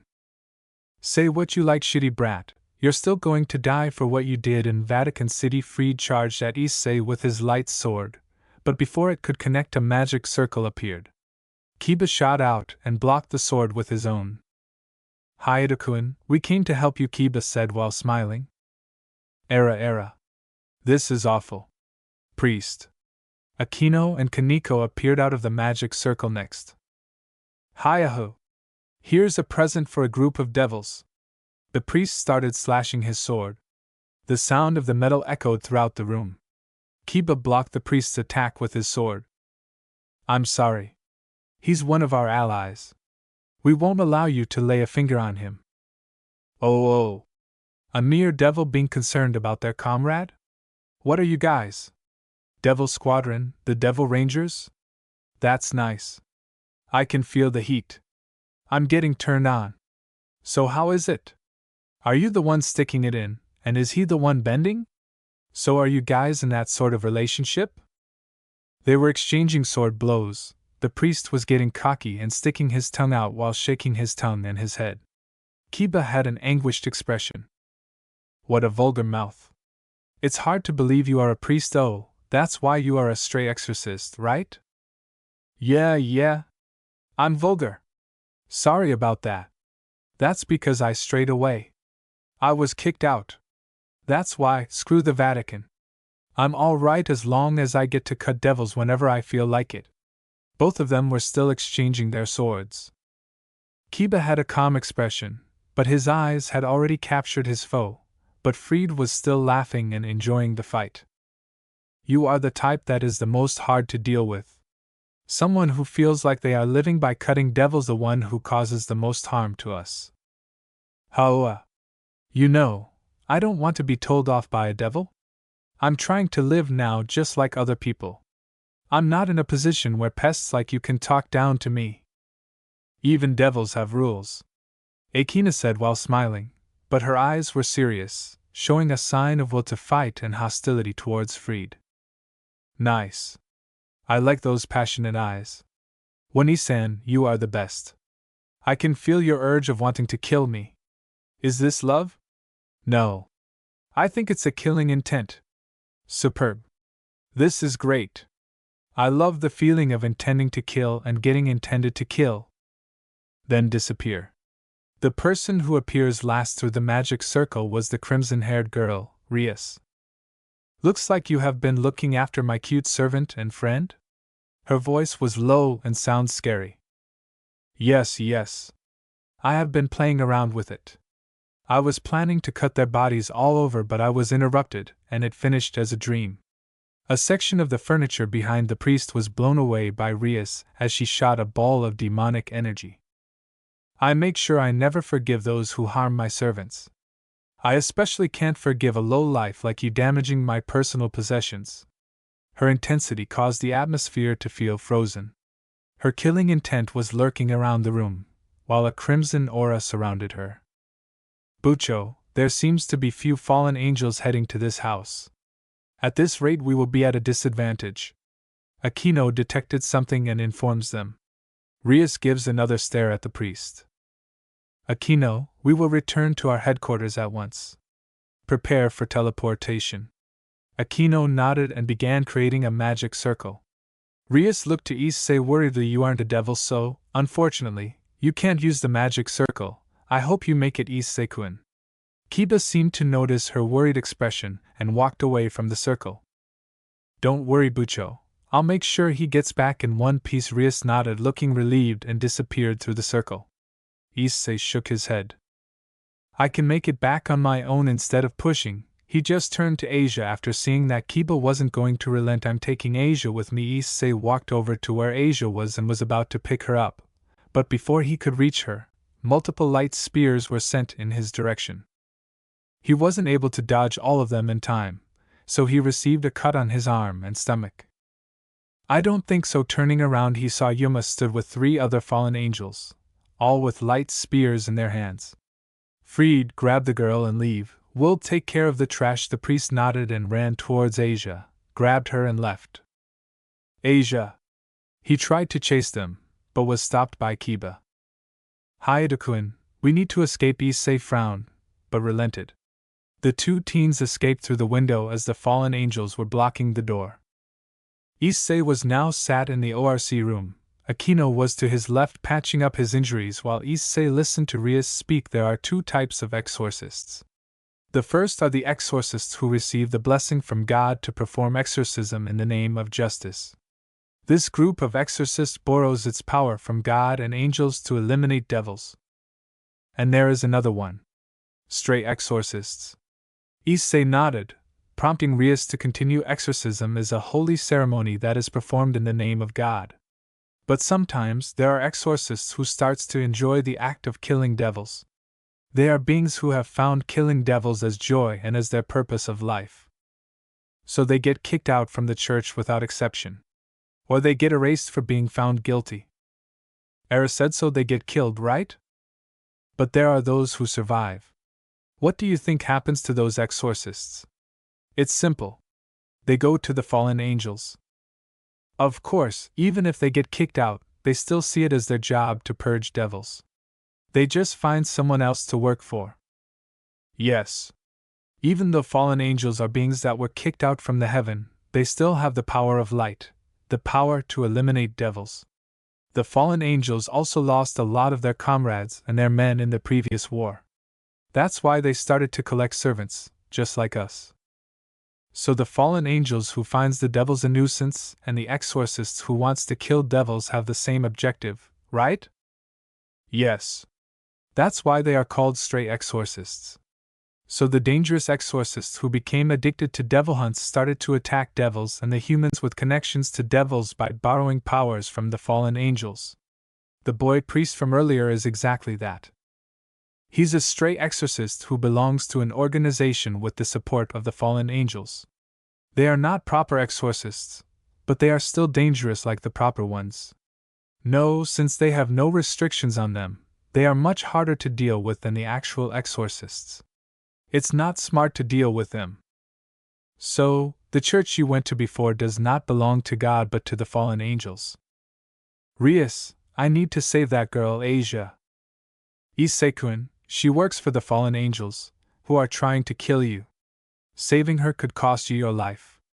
But if you really want to, please don't do anything tonight. Issei was going to deny her request, but after seeing her pleading face, he decided against it.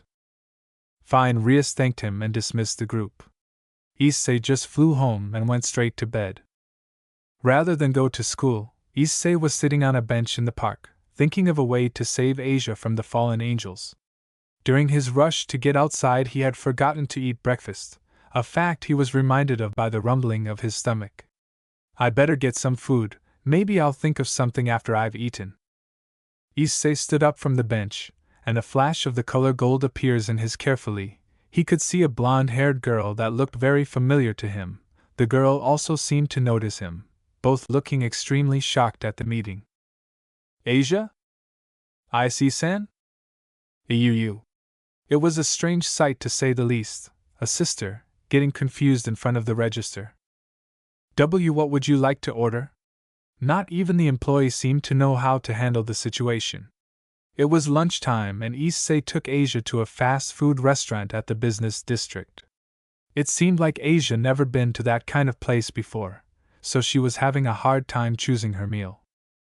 Issei offered to help, but she said proudly, "It's fine, I will manage it somehow," so he has been watching her the time. Issei then remembered that she couldn't speak Japanese. Seeing the chance, he decided to help her. "Sorry. She will have a hamburger with fries." "Okay." The employee takes the order. Asia, on the other hand, was shocked. I'm ashamed. I can't even buy a single hamburger by myself." Well, first you need to get used to Japanese." The pair head towards the empty table as soon as we got our meals while I encourage Asia, who is feeling down. Looking at Issei's food, she was even more shocked. "Issei-san, are you sure you can eat all that?" "Don't worry, Asia. I'll be fine." While they were moving inside the restaurant, most of the male customers directed their attention to Asia. It was because she is a nun, but also because she's really cute. They sat opposite each other, but Asia was taking a really good look at the hamburger and wasn't eating it. "Does she even know how to eat it?" "Princess, you can eat this by taking the wrap off like this." Issei showed her how to do it while smiling. There's actually a way to eat like that." Amazing." Issei's sweat dropped at the strange reaction. "You also eat the fries like this." "Oh my!" Asia was watching Issei eat the fries with very keen eyes. No, you also eat, Asia." "Why, yes." She then began to eat her own food, and after the first bite, her eyes lit up. Delicious. "This burger is very delicious." "You never ate a burger before?" "No. I have seen it often on television, but it's my first time eating it." "I'm moved. It's delicious." "Oh. So what do you normally eat?" "Mainly bread and soup. I also eat vegetable and pasta food." "Is that right? Then eat it carefully so you remember the taste." "Yes. I will eat it with joy." Asia started eating more vigorously. I wonder why she was at the park. She had told Issei that she has time off, but it looked like she was running away from something. When she saw Issei in the park, she seemed relieved. He had wanted to ask her but decided against it, thinking that might be a thoughtless question. I probably should wait till she feels like telling me. After watching Asia eating the hamburger, Issei had a thought. So she was raised in the church. I wonder if they ever let her have fun. Asia: "Why, yes. We will go and have some fun now." "Let's go to the game center." Issei put his foot down on the accelerator and quickly changed the gear around the curve, quickly moving past both cars fast. "You are so fast, Issei-san." Asia was watching Issei intently, amazed at how well Issei was playing. After Issei had finished playing, he lost sight of Asia, and after looking, he saw her standing in front of the crane game. "What is it?" he asked curiously. "How?" And no, it's nothing. When he asked her, she tried to hide it. "Is there something you want?" Looking inside the crane game, he could see a doll of Raccoon inside. A cute mascot based on a mouse. It looked like Asia also knew what it was. "Asia, do you like Raccoon?" And no, that is. Asia's face changed into a shade of red, and she nodded her head shyly. "Okay. I will get it for you." But. "It's okay, I will get it." Issei put the coin in immediately and started controlling the crane. On his first try he dropped the doll on a good location, and on his second he completely missed. He missed on both the third and fourth tries as well, but when Asia became worried on his fifth try, he managed to get it. Issei made a victory pose and took Reikun, which just dropped out, and held it out to Asia. Here you go, Asia. Asia became so happy that she held the doll to her chest. Thank you very much, Issei-san. I will take care of this doll. Hey, if a doll like that makes you happy, then I'll get you more next time. She shook her head in response. No, this Reikun that you gave me represents the wonderful day I met you. Since today is the only day I met you, I will take good care of this doll. Okay. We haven't started yet. Asia, we will play for the W day today. Follow me. Why, yes. Issei took Asia's hand and went further into the game center. We played a lot today. Why, yes, I am a bit tired. They were walking on the street while laughing.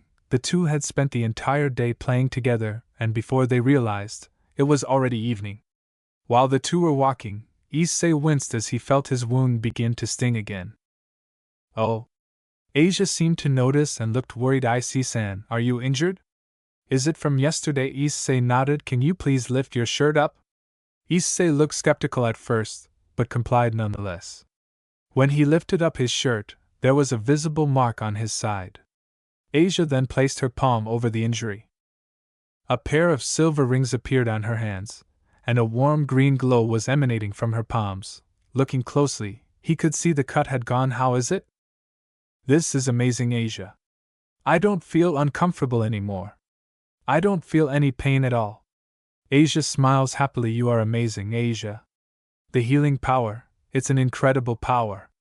This is a sacred gear, right? Yes, it is. Just like I thought.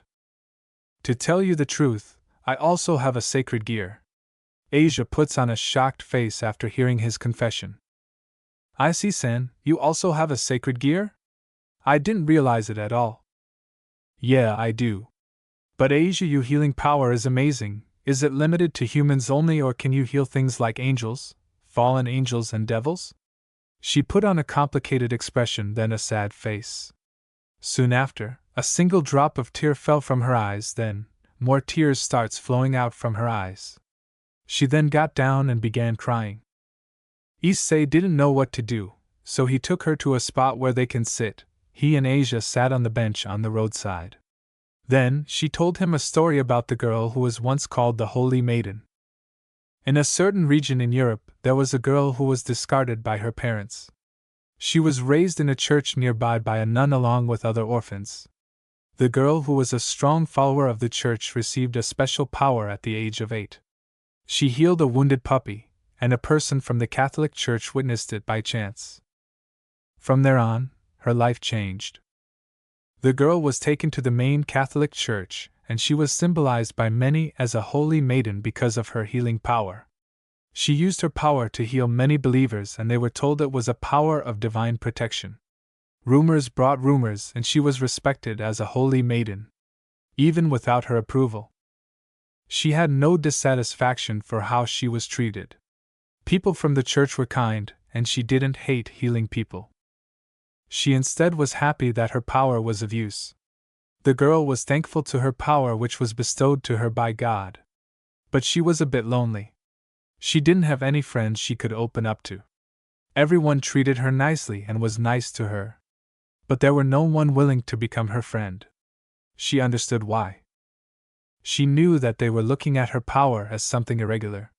They didn't look at her as a human, but as a creature that could heal humans. But one day it changed. By coincidence, there was a devil nearby and she healed it. A wounded devil. The girl couldn't ignore it. She thought that even if it was a devil, she had to heal it if it was injured. It was her kindness that made her take such an action. But that changed her life forever. One of the people from the church saw that incident and notified others of the church. The ministers of the church were shocked about it. A power that can heal devils. Something absurd like that cannot happen.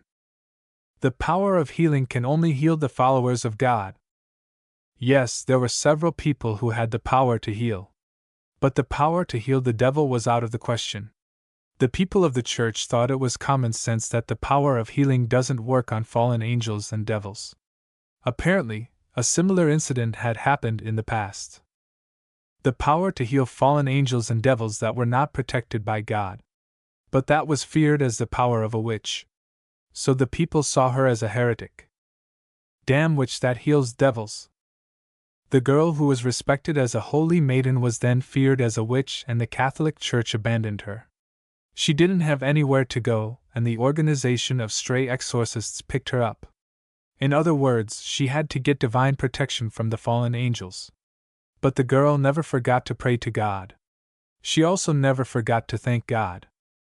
Even so, the girl was abandoned. God didn't save her. What shocked her the most was that there was not even a single person in the church that was willing to defend her. There was no one who cared about her. It's because I didn't pray enough. It's because I'm clumsy. I'm so stupid that I can't even eat a burger by myself. Asia wipes her tears while laughing. Issei didn't know what to say to her. He didn't know what to say after finding out her devastating past. Just like she showed before, she was a sacred gear possessor that has the power to heal even devils. This is also a trial that the Lord gave me. Since I'm a clumsy nun, the Lord gave me this trial. So I have to endure it. She was laughing as if she was talking to herself. You don't have to say anything anymore, he thought sadly. I'm sure I will make lots of friends one day. I have a dream. I want to go buy flowers with a friend, buying books and talk. I can't look at her anymore.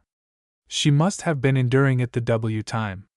She has been waiting for God to save her the W time, and has been hiding her feelings all along. Issei took her hand, and spoke to her while looking directly to her eyes, which were still wet with her tears. Asia, I will become your friend. No, we are already friends. Her eyes widened and she tackled Issei into a hug. Thank you, Issei-san. Thank you, thank you, thank you. Issei chuckled nervously and patted her back gently. Will you really be my friend? Of course, Asia, I will be your friend for a long time. It's impossible. A sinister voice spoke. Issei looked towards the direction of where the voice came from, and saw the same girl that had asked him on a date, and tried to kill him. Asia spoke up surprised. Rainer-sama. Issei smirked, and pulled Asia behind him as she spoke. Hello again, Rainer. The fallen angel sneered at him. I don't need a lowly human like you casually calling my name. Issei laughed. Wow, such arrogance. I thought you would have learned your lesson when I sent Domination back to you with that fatal injury. His smirk grew as she got even angrier. Oh, and for the record, I'm not human, he said, releasing his dragon wings. I see, so you didn't have a dragon-type sacred gear, the dragon aura was your own. Wrong again, fallen angel. He activated, divine dividing. Rainer's eyes widened. It's no wonder they saw you as a threat, divine dividing, the mid-tier Longinus. That power could be useful to my superiors, so I'll be taking you along with Asia. Asia hid herself behind Issei. You won't be taking either of us, Rainer, Issei said with a serious expression. Rainer laughed sadistically. You seem to think you have a choice in the matter. She summoned a spear of light and threw it at Issei, who swatted it away with a smirk adorning his face. Rainer sneered. It seems as though Domination was right. You are stronger than we thought. Issei's smirk grew. Attack now. Before he knew what happened, Asia was screaming for help as she was grabbed from behind. Issei was about to chase after her, but he was forced to jump away when a pair of light spears were sent his way. I brought some friends this time, so don't think you will win this time, Domination said before turning to a blonde-haired fallen middle. Take her back to the church. We will return later when we deal with the brat. The young fallen nodded and flew off with Asia in her arms. Issei tried to chase after them again, but was cut off by Domination and a blue-haired fallen angel. Out of my way! He shouted. The fallen angels prepared more light spears and threw them at Issei, who easily blocked them. Caledbal, Domination, keep him alive. His sacred gear is powerful, so it could be useful for our superiors. Rainier said. The two other fallen nodded, and all three began to throw more spears at Issei, who summoned multiple defensive barriers in response. I've had enough, was all Issei said before he disappeared. The fallen angels looked around confused, until Rainier screamed out in pain as she was kicked in the back by Issei, and was sent flying towards her comrades. Divide. Rainier almost fell to the ground as she felt the power leave her. Issei began charging magic into his hand while dodging light spears. Divide. After the second divide, Rainier fell to one knee, and Issei used the opportunity to blast the group with a wave of fire, leaving a cloud of smoke when the attack connected. When the smoke cleared, the three fallen angels were looking worse for wear, all badly injured and breathing heavily. Rainier, I hate to say it, but I don't think we can win this, Donasek said between breaths. Donasek's right, Ray, we should retreat while we still can, Calwarner said soon after. Rainier growled in anger. Damn it, we underestimated him, you're right, Kala, we must retreat for now. But when the ritual is complete, I'll be back to destroy you, Issei flew at them. I won't let you, he almost reached them, but the fallen angels threw multiple spears as a distraction to give them time to escape. When he looked back to where they were, the fallen angels were gone. Issei punched the ground in frustration. I will save you, Asia, I won't lose another friend. The sky was already dark, the street lamps illuminating the barren streets. Issei was examining the church from a position where he could see the doors, and was about to enter before a hand on his shoulder halted his movements. Turning around, he looked surprised at who he saw. Kibakuin, Kaneko-chan, what are you two doing here? Butcho sent us to take care of the enemies in the church. What about you? Issei looked back to the church doors. I'm here to save Asia, but I'll give you a hand with the exorcists along the way. The two nodded gratefully. Let's go. Then Kaneko walked ahead of the others and stopped in front of the door. Issei was about to ask what she was doing, but before he could speak, Kaneko punched the door open. Issei's eyes widened slightly, but he just shrugged it off and walked in and looked at her. You know, we could have tried a stealthy approach. No point, they already know we're here. As the trio entered the church, a clapping sound echoed throughout the sanctuary. When they all looked towards the noise, they saw Fried Selzen walking out from behind a pillar. Issei scowls upon seeing him. Meeting. It's a reunion. So emotional. Well, I never met the same devil twice before, you know. Since I'm super strong, I cut devils into pieces when I first meet them. Once I see them, I cut them up on the spot. I then the corpse and say goodbye. That's how I used to live. But since you guys ruined my style, I'm so lost. That's no good. It's not good to interfere with Mu lifestyle. That's why. You guys piss me off. I hope you guys will die. Actually die. You trashy devils. After showing his joy and sadness, Fried exploded in a rage.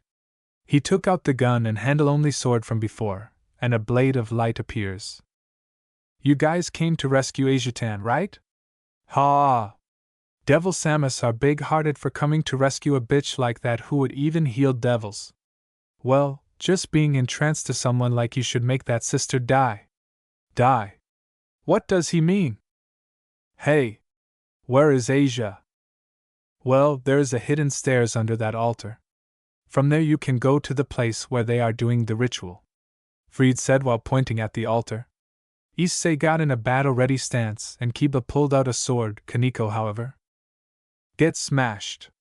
Kaneko was throwing pews at the priest. Wow. Oh yeah.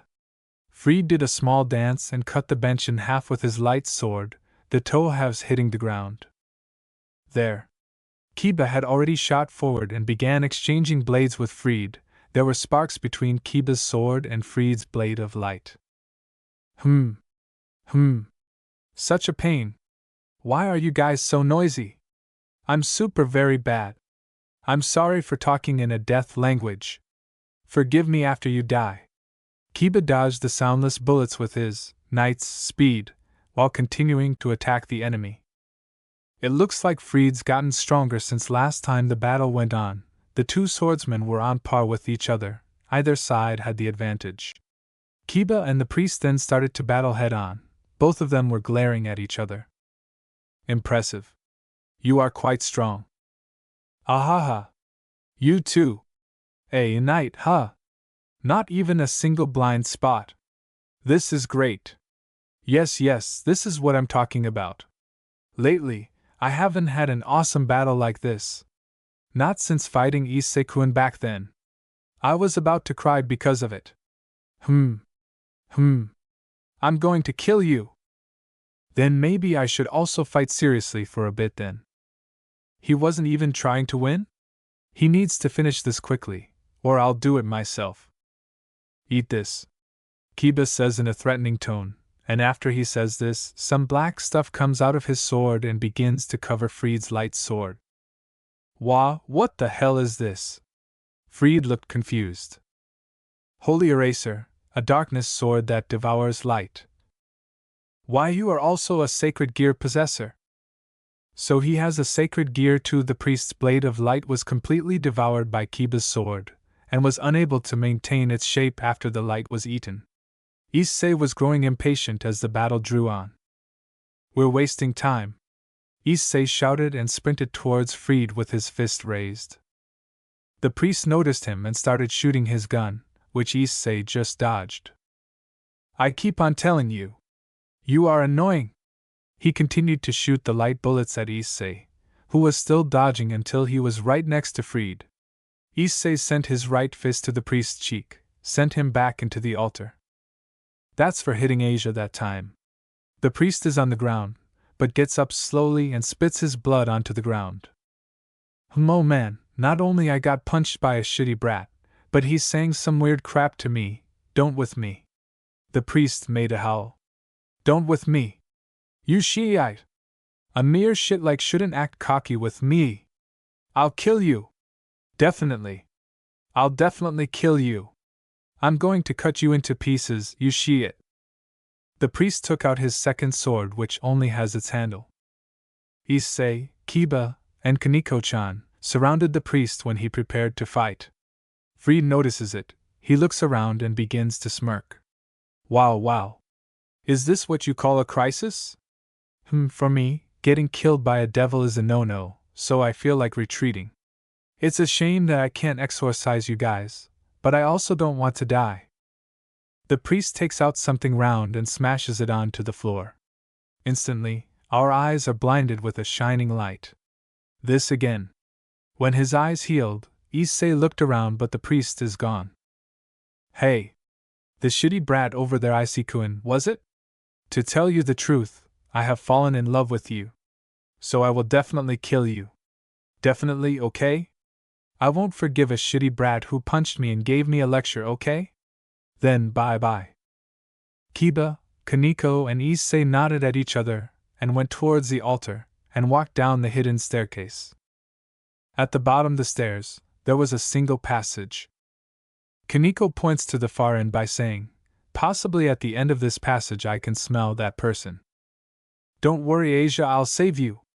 When they reached the end of the passage, a big door appeared. Is that it? Possibly.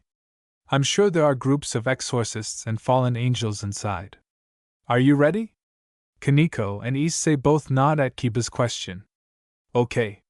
Then we'll open the door. When Kiba and Issei were about to open the door, it opened by itself with an audible creak. While making the large noise, the inside of the ritual place became visible. Welcome, filthy human. Oh, and look, you brought the devils with you. The fallen angel, Rainier, spoke from the end of the room. The room was full of priests. They all had a sword handle that makes the blade of light in their hands. Issei looked at the girl who was attached to the cross and shouted. Asia! Asia noticed the voice and looks at Issei. Issei-san? Yeah. I've come to save you.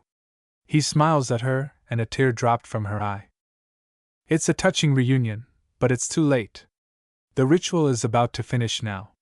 The ritual is finished? What does she mean? Suddenly, Asia's body started to glow. Asia screams. She looks very painfully. Asia! Issei tried to reach her, but the priests surround me. I won't let you interfere. Damn devils! I will destroy you. Move! Shitty priests! I don't have time to bother with you all. Heard a loud bang. When he looked, Kaneko punched one of the priests away. Please don't touch me. Kiba also drew his darkness sword. Looks like I will have to go full throttle from the beginning. I hate priests. If there are this many, then I won't hold back to devour your light. Kiba's eyes became sharp. Ayya. At the same time, a large light comes out of Asia's body. Rainier takes it to her hand. This is it. This is the power that I craved for a long time. Sacred gear. With this, I will be loved. With an expression of ecstasy, Rainier hugged on to the light, then the bright light enveloped the ritual room. When the light stopped, the fallen angel was emitting a green-colored light from her body. Ufufa. Ahahaha. I finally have it. The supreme power. With this, I can become a supreme fallen angel. With this I can pay back all those who are looking down on me. The fallen angel makes a big laugh. Issei didn't pay attention to her and went straight to Asia. The priests were trying to stop him, but Kiba and Kaneko intercepted them by blowing them away. Kiba's sword devours the light of the priest's sword, and Kaneko hit the priests who has lost their weapon with one mighty hit. The combination of these two is remarkable, and it's obvious that it isn't the type of combination possible with a few days of practice. Thanks, you too. Asia was still attached to the cross, her body limp and lifeless. Issei broke the chains on her hands and legs, and held her in his arms. I see, San. Asia, I came to take you back. Yes. Her voice was very small when she replied, and it didn't sound lively. Come on, Asia, I can't lose another friend, please live. It's futile. Rainier makes a smirk as if she was rejecting his thoughts once again. Possessors whose sacred gear is taken away from their body will die. That girl is going to die. Then give the sacred gear back. He shouted at her, but she just laughed. There's no way that I will give it back. You know I even deceived my superiors to get my hands on this? I will kill all of you and erase all evidences. Rainery! Ahahaha. I don't want a rotten brat like you calling my name. Rainier makes a sneer. Issei was just about ready to destroy her where he stood, but he was stopped yet again. Hayada-kun. Our formation is at a disadvantage while we are protecting that girl. So go upstairs at once. We'll make the path for you. Now hurry, Kiba said while taking down the priests. He's right. There are still a great number of priests left, so there will be a limit to fighting this fallen angel here while protecting Asia. Issei glared at Rainier, and then left the place carrying Asia. Kaneko-chan, we will make an escape path for Hayada-kun. Affirmative. The two of them started to take down the priests who were trying to get in his way. Thanks to their support, he was able to get to the entrance of the ritual room right away. Kiba! Kaneko-chan! You go ahead! We will handle here. Please go quickly. Kiba! Kaneko-chan! When I get back, call me issei. Definitely. We are friends. The two of them smiled and Issei left the room, heading straight out the passage. Issei went up the stairs holding Asia, and came out to the sanctuary. There was something wrong with Asia. Her face was pale, so Issei laid her down on one of the pews. Just wait a bit. You will be free soon, Asia. You will be able to play with me from now on. Asia makes a small smile at his words. She then takes his hand. I can't feel any strength or warmth from her hand. Issei thought gravely. I was happy that I had a friend even for a short while. Asia was smiling even though she was in pain. If I were to be born again, will you become my friend once more? What are you saying? Don't say that. Let's go somewhere to have fun. I will drag you even though you don't want to. We will go to karaoke. Game center. Let's also go bowling. Also other places. Also to that place. And there. He couldn't stop the tears from coming out. I'm supposed to be talking to her with a smile, but I can't stop crying. He knew it. I already knew it, but he couldn't admit it. Asia was dying. She was going to die. We are friends. Always. Yeah, that's right. We'll always be friends. If I was born in this country and went to the same school as you. Let's go. Come to our school. Asia's hand pats his cheek. You even cry for someone like Menno Ike, and her hand that was patting his cheeks drops slowly. Thank you? Those were her last words. She passed away smiling. Issei lost all strength.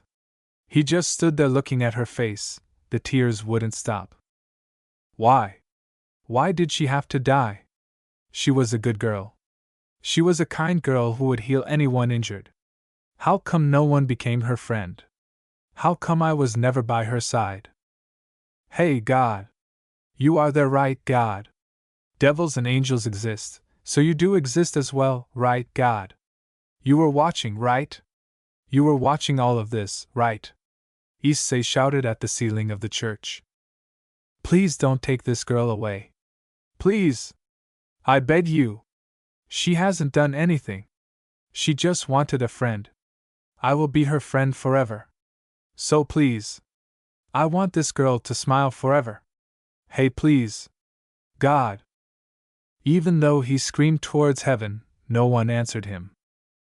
Why did you have to take her? Is it because I'm friends with devils? Don't take her away from me. I can't lose another friend. He bit his teeth with regret. I tried, I promised it wouldn't happen again, but I failed. She died because of my weakness. Era, someone like you, repenting in a place like this? Or were you wishing for something? The voice he heard from behind him was that of Rainier. When he turned around, he saw the fallen angel smirking at him. Look at this. This is the wound I got from the night boy while I was coming here. Rainier placed her hand on her wound, and the shallow green light started to heal her. Look! Wonderful, isn't it? I can heal any kind of wound. To us fallen angels, who lost the protection of God, that child's sacred gear was a wonderful present. That sacred gear belongs to Asia, but if she's here, are Kiba and Kaneko-chan safe? My status will rise since I will be a fallen angel that can heal fallen angels. I could be of help to the great Azazel-sama and Shemhaza-sama. There is nothing more wonderful than this. Azazel-sama, my power is all for you. Like I care. I glared at Rainier. I don't care about that. Fallen angels, God, and devils, those things had nothing to do with this girl. No, it did. She was a chosen human that possessed a sacred gear. Even so, she could have lived quietly. She could have lived normally. She couldn't. Those with irregular sacred gear would be left out of the world in groups. Because they possess a powerful ability. Because they have a different power than others. You know humans hate those things, right? Even though it's a wonderful power like this. Then I would have protected Asia, as her friend. Ahahaha. It's impossible. Because she died. That girl is dead, you know? It's not the matter of whether you protect her or not. You couldn't protect her. You really are a weird boy. It's so amusing. I know. That's why I can't forgive you. And myself. He looked down to the lifeless form of Asia. Give it back. Rainier looked at Issei as if he was insane. What? I said give it back. That sacred gear belongs to Asia, so give it back to her, before I take it by force. Rainier laughed loudly. I don't think so, filthy human. You may have beaten us before, but now that I have twilight healing, I can heal any wound. You should just say your goodbyes now, because I'm going to key. She was cut off when Issei fired a magic bullet at her face. She tilted her head to the right, barely dodging the attack, although the bullet did graze her cheek. You filthy brat, how dare you attack a high-class fallen angel like me? All she wanted was to make friends, and live a happy life. I was her friend, and you killed her. No, I helped her. Didn't you know? She was shunned by the same people who worshipped her, so I put her out of her misery. She doesn't deserve to live. Rainier saw that issei was stood still and threw 2 spears at him, intending to pierce his heart. She smirked when she saw that issei wasn't doing anything to defend himself, but the smirk changed to shock when a defensive barrier appeared in front of him and destroyed the spears when they made contact. Issei walked slowly towards Rainier, whose response was to throw more spears at him, but the shield just broke them. "Just die already!" she screamed while throwing more spears. Issei was now right next to Rainier, her back pressed against the wall. Issei gripped her tightly around the neck and lifted her in the air. The fallen angel tried to break free by kicking and punching, but Issei showed no reaction. Instead, he just shot a large magic bullet into her abdomen, sending her skidding across the floor. Rainier stood up shakily, trembling when she felt the intensity of Issei's killing intent impossible. "What is this? Why is something like this happening? I am the fallen angel that has attained the ultimate healing power. I turned into a superior being by obtaining this twilight healing. I received the right to be loved by Azazel-sama and Shemhasa-sama. I wouldn't lose to some low-life like you." Rainier once again had a spear of light in both her hands. Issei hit them to the side with his fist. The spears of light disappear easily. Seeing him hit away her spears with ease, Rainier's face gets even paler. And no! Rainier was flapping her black wings, and was about to fly away. Issei went up to her at the same time she's about to fly, and grabbed her arm, pulling her arm towards himself. "I won't let you get away, fool. I'm superior. Blow away, you shitty angel. Damn you! Filthy human. Uriah." Issei gathered all his strength in his left arm, and used that fist to punch straight and accurately at the face of the fallen angel. The hard sound echoes throughout the church as the fist connected, sending Rainier flying backwards with the punch. The fallen angel crashed into the wall while making a very loud noise, breaking through, creating a large and causing dust to spread everywhere. When the dust disappears, there was nothing left in the direction Rainier was sent. They continued till outside of the building where Rainier is on the ground. She wasn't moving. He couldn't tell if she was dead, but she wouldn't be able to move for a while. "Serves you right." Issei was smiling. He had just avenged Asia. But soon, tears began to fall from his eyes as he looked down at the limp form of the girl lay on the pew. "Asia. Good work on beating the fallen angel." Kiba appeared from the stairs under the altar, looking a little torn from his battle. He walks to Issei with a smile. "Yo, you are late, Casanova." "Fufufu, Bucho told me not to interfere." "Rias-senpai did?" "That's right. I believe that you were able to beat the fallen angel Rainier. I just wanted to see what you could do."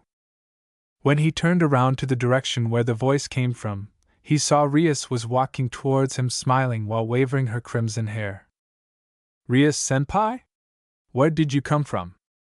"From the basement. I finished my business, so I used the magic circle to come here. It was my first time transporting to a church, so I was nervous." She said this while she makes a sigh. Issei notices Kaneko walking past him. "Where is she going?" Rias stands in front of Issei. "Looks like you won safely." "Yeah, I won." "Fufufu, excellent. Just what I expected." She tapped his nose. Era. The church is in a mess." "Bucho, is it all right?" Aquino had a troubled face. "Is something wrong?" Issei asks worriedly.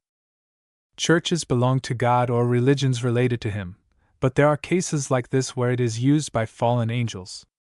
In cases like this, if we devils damage the church, there will be times when we get targeted by assassins. For revenge and payback. But it won't happen this time." "Why is that?" he asked curiously. "This church was originally an abandoned one.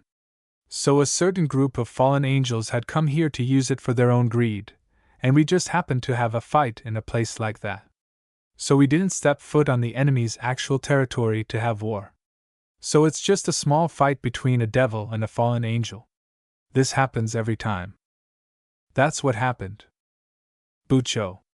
I brought it." Kiniko appeared from in the wall, dragging the fallen angel Rainier by her wings. Thank you, Kiniko. Now then, let's wake her up. Aquino. Hi. Aquino lifts her hand up, and makes a ball of water appear up in the air. She dropped the ball of water created in the air on Rainier, who coughs after the splash. The fallen angel wakes up and opens her eyes slowly. Rias just looks down on her. How are you doing, fallen angel Rainier? The daughter of the Gremory clan. Hello, my name is Rias Gremory. I'm the next heir of the House of Gremory. It will be for a short while, but nice to have your acquaintance. Rias greeted her with a smile, but Rainier glares at her, then she sneers. You think you've got me, but too bad. This plan was kept secret from the higher-ups, but there are other fallen angels with me. If I get in danger, they will. They won't come to help. Rias said it clearly to reject Rainier's words. That's because I already eliminated all 3 of the fallen angel Calawerner, fallen angel Donasek, and fallen angel Middlet. Lies. Rainier rejects what Rias said while sitting up straight, but Rias takes out 3 black feathers. These are the feathers of those 3. You can tell them apart since you are the same kind as them, right? Seeing that, Rainier's expression darkened. Looks like Rias is speaking the truth. When I saw the fallen angel Donasek who attacked Issei before, I predicted that there were few fallen angels plotting something in this town.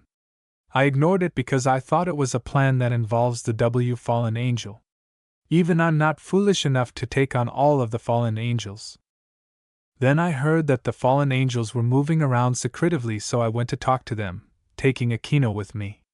When I met them in person, they blurted that it was their own plan. By helping you, they said they would get promoted to a higher status. Low life that move around secretively for their purpose usually brag about their plots. Rias smirked, and Rainier was biting her teeth with frustration. They must have looked down on us because it was just 2 girls who approached them. So I asked them as a parting gift. Fufufu, they were foolish fallen angels who didn't know who was going to die. Since they were willing to help in your pathetic plot, they themselves were low beings. Getting hit by a single shot won't even leave a trace. The princess of the Duke who has the power of destruction. Bucho is a powerful devil who is called a genius among the group of young devils after all. Kiba makes a comment to praise his master. She is also called the crimson-haired ruined princess, you know? Aquino said while smiling. Ruined princess, eh? She must be good to get a nickname like that. Issei thought, slightly impressed. You greatly underestimated him, Rainier. You thought he was just a regular human, but you were wrong. You see, I see here is a dragon. Rainier looked at Issei in disbelief. What? That's impossible. I've seen your sacred gear. Divine dividing, I would recognize it anywhere. The devils all widened their eyes at the new information. Aquino was the one who was affected the most. Hakuryuku the issei I knew had divine dividing. Could it really be you? To clarify, I'm a half-dragon. So you had no chance. Now then, I'll finish my last work. Ria's eyes become sharp, and she got close to Rainier. The fallen angel becomes scared. I will have you disappear, fallen angel-san, she said in a cold tone, filled with killing intent. Of course, I will retrieve that sacred gear back as well. Psycho! Issei shouted back, making Freed laugh. See ya then. Bye. Remember to brush your teeth. Freed disappears immediately from the scene after waving his hands at them. Now fallen angel Rainier, who was abandoned by her own servant. Miserable. Rias didn't have the slightest sympathy in her tone, causing Rainier to shiver. Rainier then looks at Issei, making sorrowful eyes at me. Issei-kun, please save me. Issei's eyes widened. This devil is trying to kill me. I love you. I love you so much. That's why, let's defeat this devil together. You know, I honestly enjoyed the time we spent together. It was the most fun I had had in a while, even if you tried to kill me. Rias-senpai, please. Issei walked away, to where Asia was lay. Hearing that, the fallen angel's expression froze. Don't try to flirt with Issei-kun. Blow away. The demonic power shot by Rias left nothing of the fallen angel. The only thing left was the feathers of the fallen angel, and a green light floating in the sanctuary. It's Asia's sacred gear. It was released after Rainier was defeated. Rias takes the light in her hands now. Let's give this back to Asia Argento-san. She said to no one in particular. The devils looked to Issei, who was crying next to Asia's dead body. Again, another person died because of me. The Gremry peerage were all shocked when he said this. But Aquino was affected the most. I'll have to ask him later. Rias stepped forward and embraced Issei. I see. Do you want her to live? Issei narrowed his eyes at Rias. You want her in your peerage, don't you? Rias nodded. As long as she lives, I'm fine with it. Rias nodded and placed the sacred gear on her fingers. She then summoned a bishop chess piece and placed it above Asia's heart. I order, in my name Rias Gremry. You, Asia Argento. I resurrect you back to this soil as my servant, and have you reborn as a devil. You, my bishop, be delighted with your new life. The crimson chess piece glowed and went inside Asia's body. At the same time, Asia's sacred gear went back inside her body. After a short while, Asia opened her eyes. Seeing that, Issei wasn't able to stop the tears from coming out. Huh! Asia's voice called out, confused. Rias sends Issei a warm smile. I resurrected her because I wanted her power that can even heal a devil. Fu, even though you aren't a devil, I see, from now on, you'll protect her. Asia raises her upper body. She looks around and finds Issei. I see-san? Issei just hugged Asia, who looked puzzled. Let's go home, Asia. Issei and the devils were walking back from the church, but Issei was stopped by a voice. Issei-kun? Issei turned to see Aquino. What is it, Aquino-san? Back in the church, you said that another person died because of you. Issei nodded. What was their name? What? He asked, surprised. The person who died, what was their name? Issei tried to remember, but all he could feel were bursts of pain. I don't know. Aquino's eyes widened, and she gulped deeply. W was her name, Shuri? When he heard the name, he felt a huge burst of pain within his head. Aquino noticed and decided to push on 10 years ago, at a shrine on a hill. Do you remember what happened? Issei had already collapsed at this point. Aquino was crouched down next to him with a worried expression. Deep within the reaches of Issei's mind, there was a bright seal that had just shattered, releasing Issei's memories. Issei was barely conscious, still reeling from the pain caused by the seal breaking. His last words before finally falling into unconsciousness were, Aquino-chan? As he passed out, the devils crowded around him with worried expressions on their faces. What happened to him? Rias asked worriedly. I don't know, he just fell down.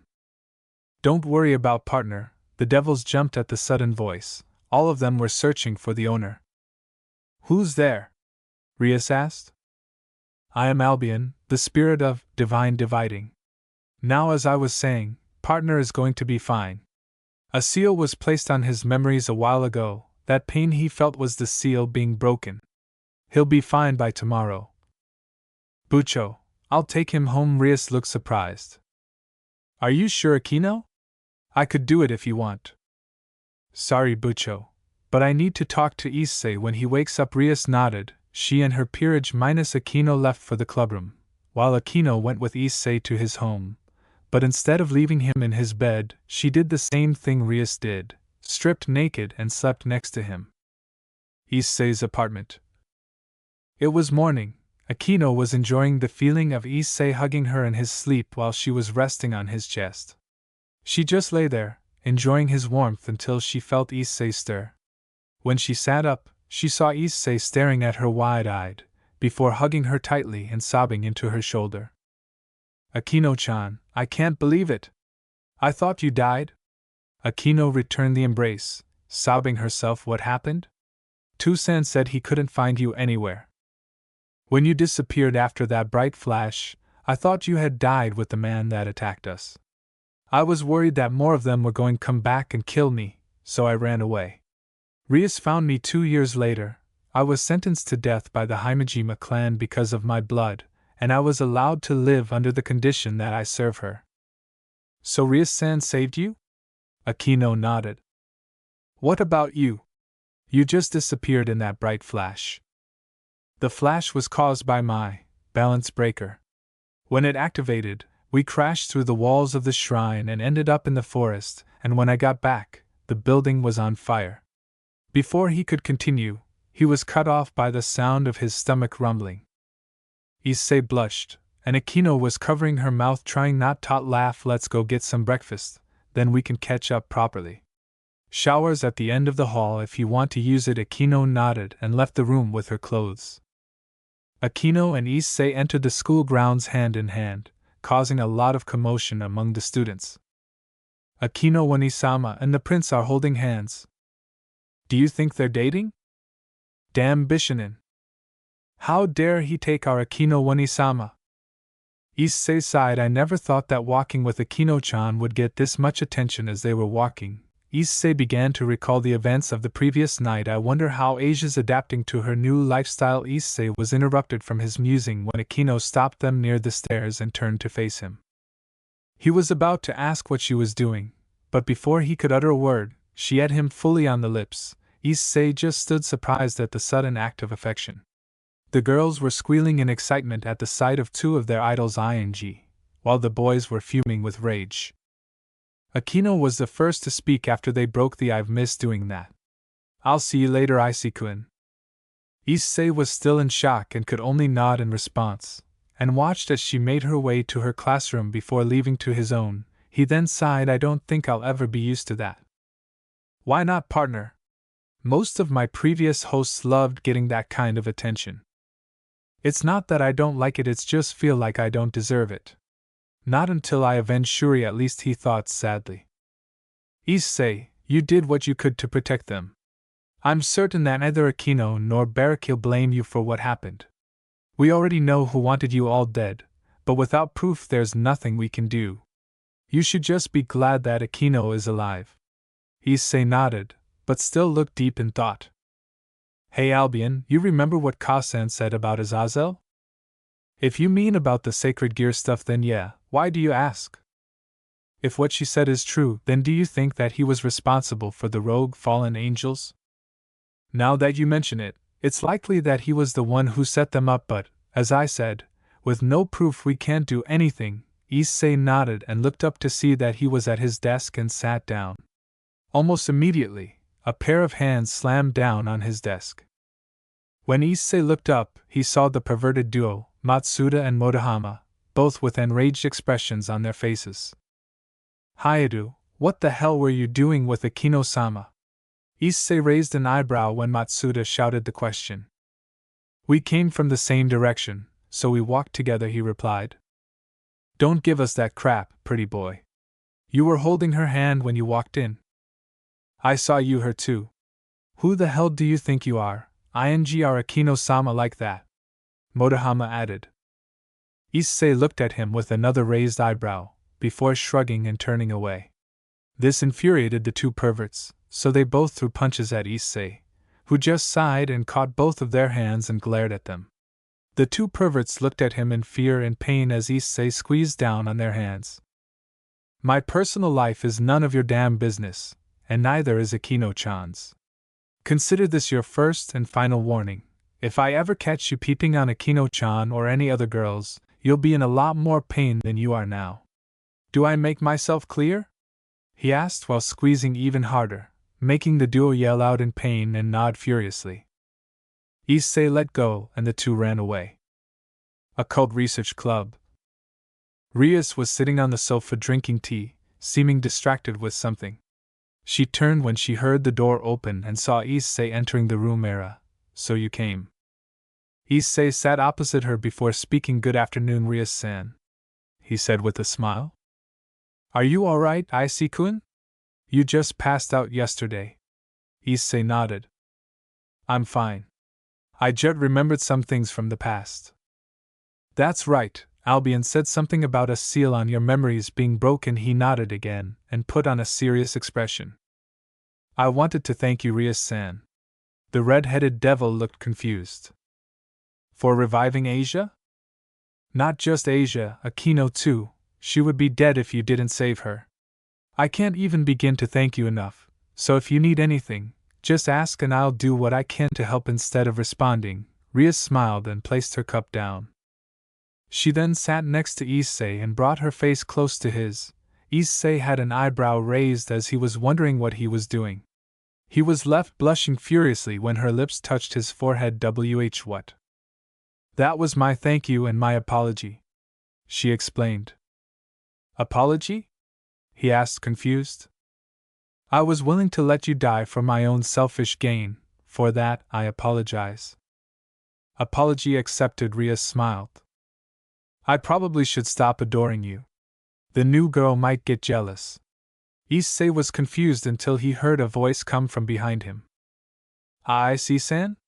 When he turned around, the blonde girl, Asia, was trying hard to smile. Asia? The newly reincarnated devil looked mad. It has to be Arias. Bucho is very beautiful, so even Issei-san will like her. No.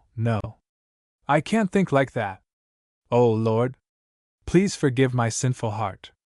Asia does a prayer but she then screams, Ayuyu. I have a headache. Of course. If the devil makes a prayer to God, you will obviously receive a damage. Rias says it normally. Yuyu, that's right. I turned into a devil. I can't face God anymore. Asia seemed a bit troubled. Do you regret it? Rias asked Asia, who shook her head. No, thank you very much. No matter what situation I am in, I'm happy as long as I am with Issei-san. Issei's face starts to turn red because of her embarrassing reply. Hearing that, Rias also smiled. I see, then it's okay. From today you will also be my servant, and I will make you work for me, and Issei will look after you. Hi! I will do my best, Asia replied very energetically. It was then Issei realized the change in Asia. Why didn't I realize it until now? Asia, that uniform. Asia was wearing the school uniform of Ko Academy, the girls' uniform. Does it suit me? She asked shyly. It looked great. We should take a photo with only the two of us. Hi. She was troubled with how to react.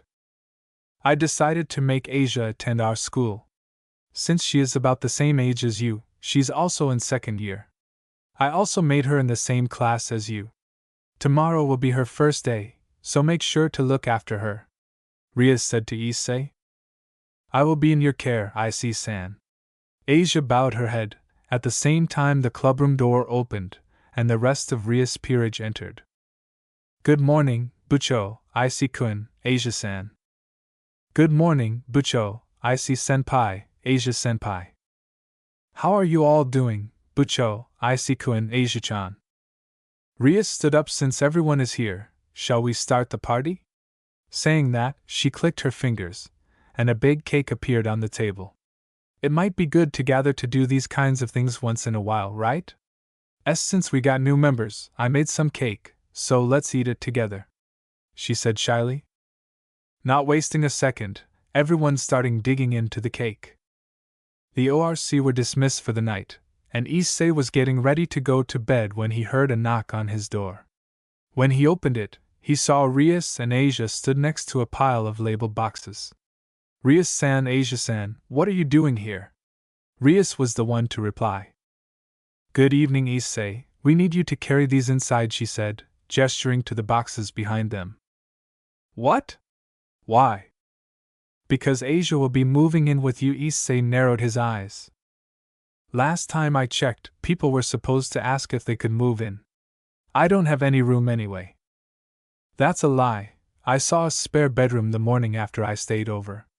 Asia's eyes widened. Bibucho slept with Issei-san? Issei turned to Asia. Not with my consent. He then turned back to Rias. The spare bedroom is for my parents if they come to visit. Asia looked downtrodden. Issei saw this and sighed, but I'm sure they won't mind if she uses it while they aren't here. Issei walked behind the two girls and started carrying the boxes inside. I don't mind you staying as long as you clean up after yourself. Hi, arigato issei-san. A month had passed since Asia had become a devil. The time that had passed had been particularly uneventful. Asia's introduction had made Issei even more enemies in the school, as Asia had openly proclaimed that he was living with him. I wonder what's wrong with Ria-san. The redhead seemed to be distracted by something, but whenever he asked, she would just deny that she was troubled. And that bird, it felt like it was watching me. Partner, I'm fairly certain that the bird was a familiar. What makes you so sure? Tell me, when was the last time you saw a phoenix in Japan, or anywhere on Earth for that matter? Since when did you get so sarcastic? He thought with a smirk, but before Albion could reply, a red magic circle appeared on the ground with the insignia of the Gremory clan in the center. The circle flashed brightly, and the silhouette of a person could be seen in the light. Ria stepped out of the circle looking distressed. Ria-san? She ran over to Issei. Make love to me. Issei's mind went blank, even Albion was speechless. Come again? I need you to take my virginity. Immediately. Issei was frozen in place, unable to move as she stripped from her clothes. Hurry, go to the bed. I will get ready for it now. Rias was now in her underwear. You're on your own, partner. Arias-san, what are you doing? I thought about all sorts of things, but this is the only method left. Method for what? If there is evidence, then they can't complain about it. The only person close to me who is able to do it with me is you. What about Kiba-kun? Yuta won't do it. He is a pure knight. He would decline it for sure.